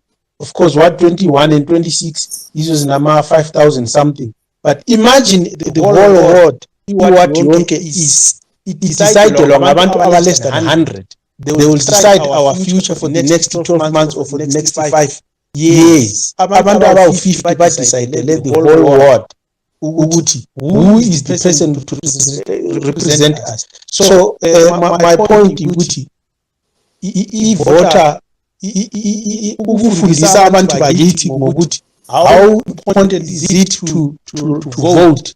People need to be educated about this, because in some other countries, if you don't vote, you actually pay a fine. Why ungavotanga? It's very, very important. Right. When we come back and complain and say nothing is happening in our area, yes, nothing is happening, or izinto zizochubeka zinjalo, the looting of the other party will continue. Why? Because you didn't use your right to take them out. So my point to Gutina, there is need, desperate need of teaching abantu bakithi. We need, it's a need to vote. It's not like you are doing someone a favor. Also, Nama councillors were they are contributing to loss of trust in voting. Why? Because councillors is on a week before our votes. After that, the next time we're gonna see a councillor, it's maybe after 5 years. So Right. watching there is All right, Beauty who wants to contribute. In the morning I was asking myself how I was going to host this Twitter space from 12 to 2, but we are reaching 3. Thanks to you guys for contributing. It has been easy for me to talk. So Beauty, you have the mic, you can go ahead. Thank you so much, Mike. I actually was triggered by what I was saying to take up the mic really when you were talking. I'm not sure what happened there because your volume went down. Oh, can you hear me now? Yes, better. Okay, I'll try and hold it here. I was saying that I was triggered by what I was saying about the other party saying that it's a trial run and stuff like that. I think, in all fairness, Tao, I think it's only a year before we have general elections. So these elections are really, to be honest, a trial run to test how ZEC would handle everything, to test how the voters will react to ZEC's voter apathy creation and its rigging machinery, and to see how can we counter all these things. Because one thing for sure is, as much as we might say ZEC must be disbanded, whatever comes after ZEC will be equally as bad as ZEC anyways. So we need to get to a point where we are sort of trying to see how the public, the citizens, can counter what is happening within ZEC, the fraud, the corruption that's there, the flawed processes. And I think we have been documenting what has been going on. We'll take that as a challenge to SADC because we're a member of SADC and they have electoral processes under SADC itself. So we'll try and take all these irregularities to them to say, in Zimbabwe, our electoral system has failed us. It has done this and that and that, and this is the evidence. And if SADC can't resolve our issues, we then have a legitimate right to go and ask these so-called people who tell themselves that they are African, they provide African solutions to African problems, to say we've got a big problem. Our voting rights are being disregarded in our own nation. We're not being given what our liberation fighters fought for: one man, one vote. And we're not being given the credibility of that vote because ZEC is undermining the credibility processes. It is then defaulting on what is expected of it under the electoral laws. It is also acting as not as a referee, but acting as a player within the elections themselves. And it is being constituted by civil servants or prior civil servants who we know are affiliated to ZANU-PF, and actually some of them are members of the of the ruling party. So I think it was a trial run on that regard to say we are measuring what it is, what the flaws are in the system, and where do we take it from here to get what we need. Because 2023 Zimbabwe cannot afford to have an illegitimate election. It's high time Okay, we have a thank you very credible much. one. Yeah, okay, yeah, I thought I'd almost lost you there, but you raise very valid points that even if people say let's disband the ZEC, you're not going to get anything different because those who appoint will still appoint the people that they think are friendly to them. So people should push for the changes that they want, put pressure, raise the issues where they think there are issues. And I guess in any election, if there is an irregularity, let's just not talk, but let's bring evidence that yes, something went wrong, and here is the issue, so that we don't look like politicians don't look like sour losers. You're complaining because you have lost. If you had won, you are not going to raise these issues. So in cases where people win, we are not going to hear the issues of there were no papers were not clear, there were no lighting, but where people lose,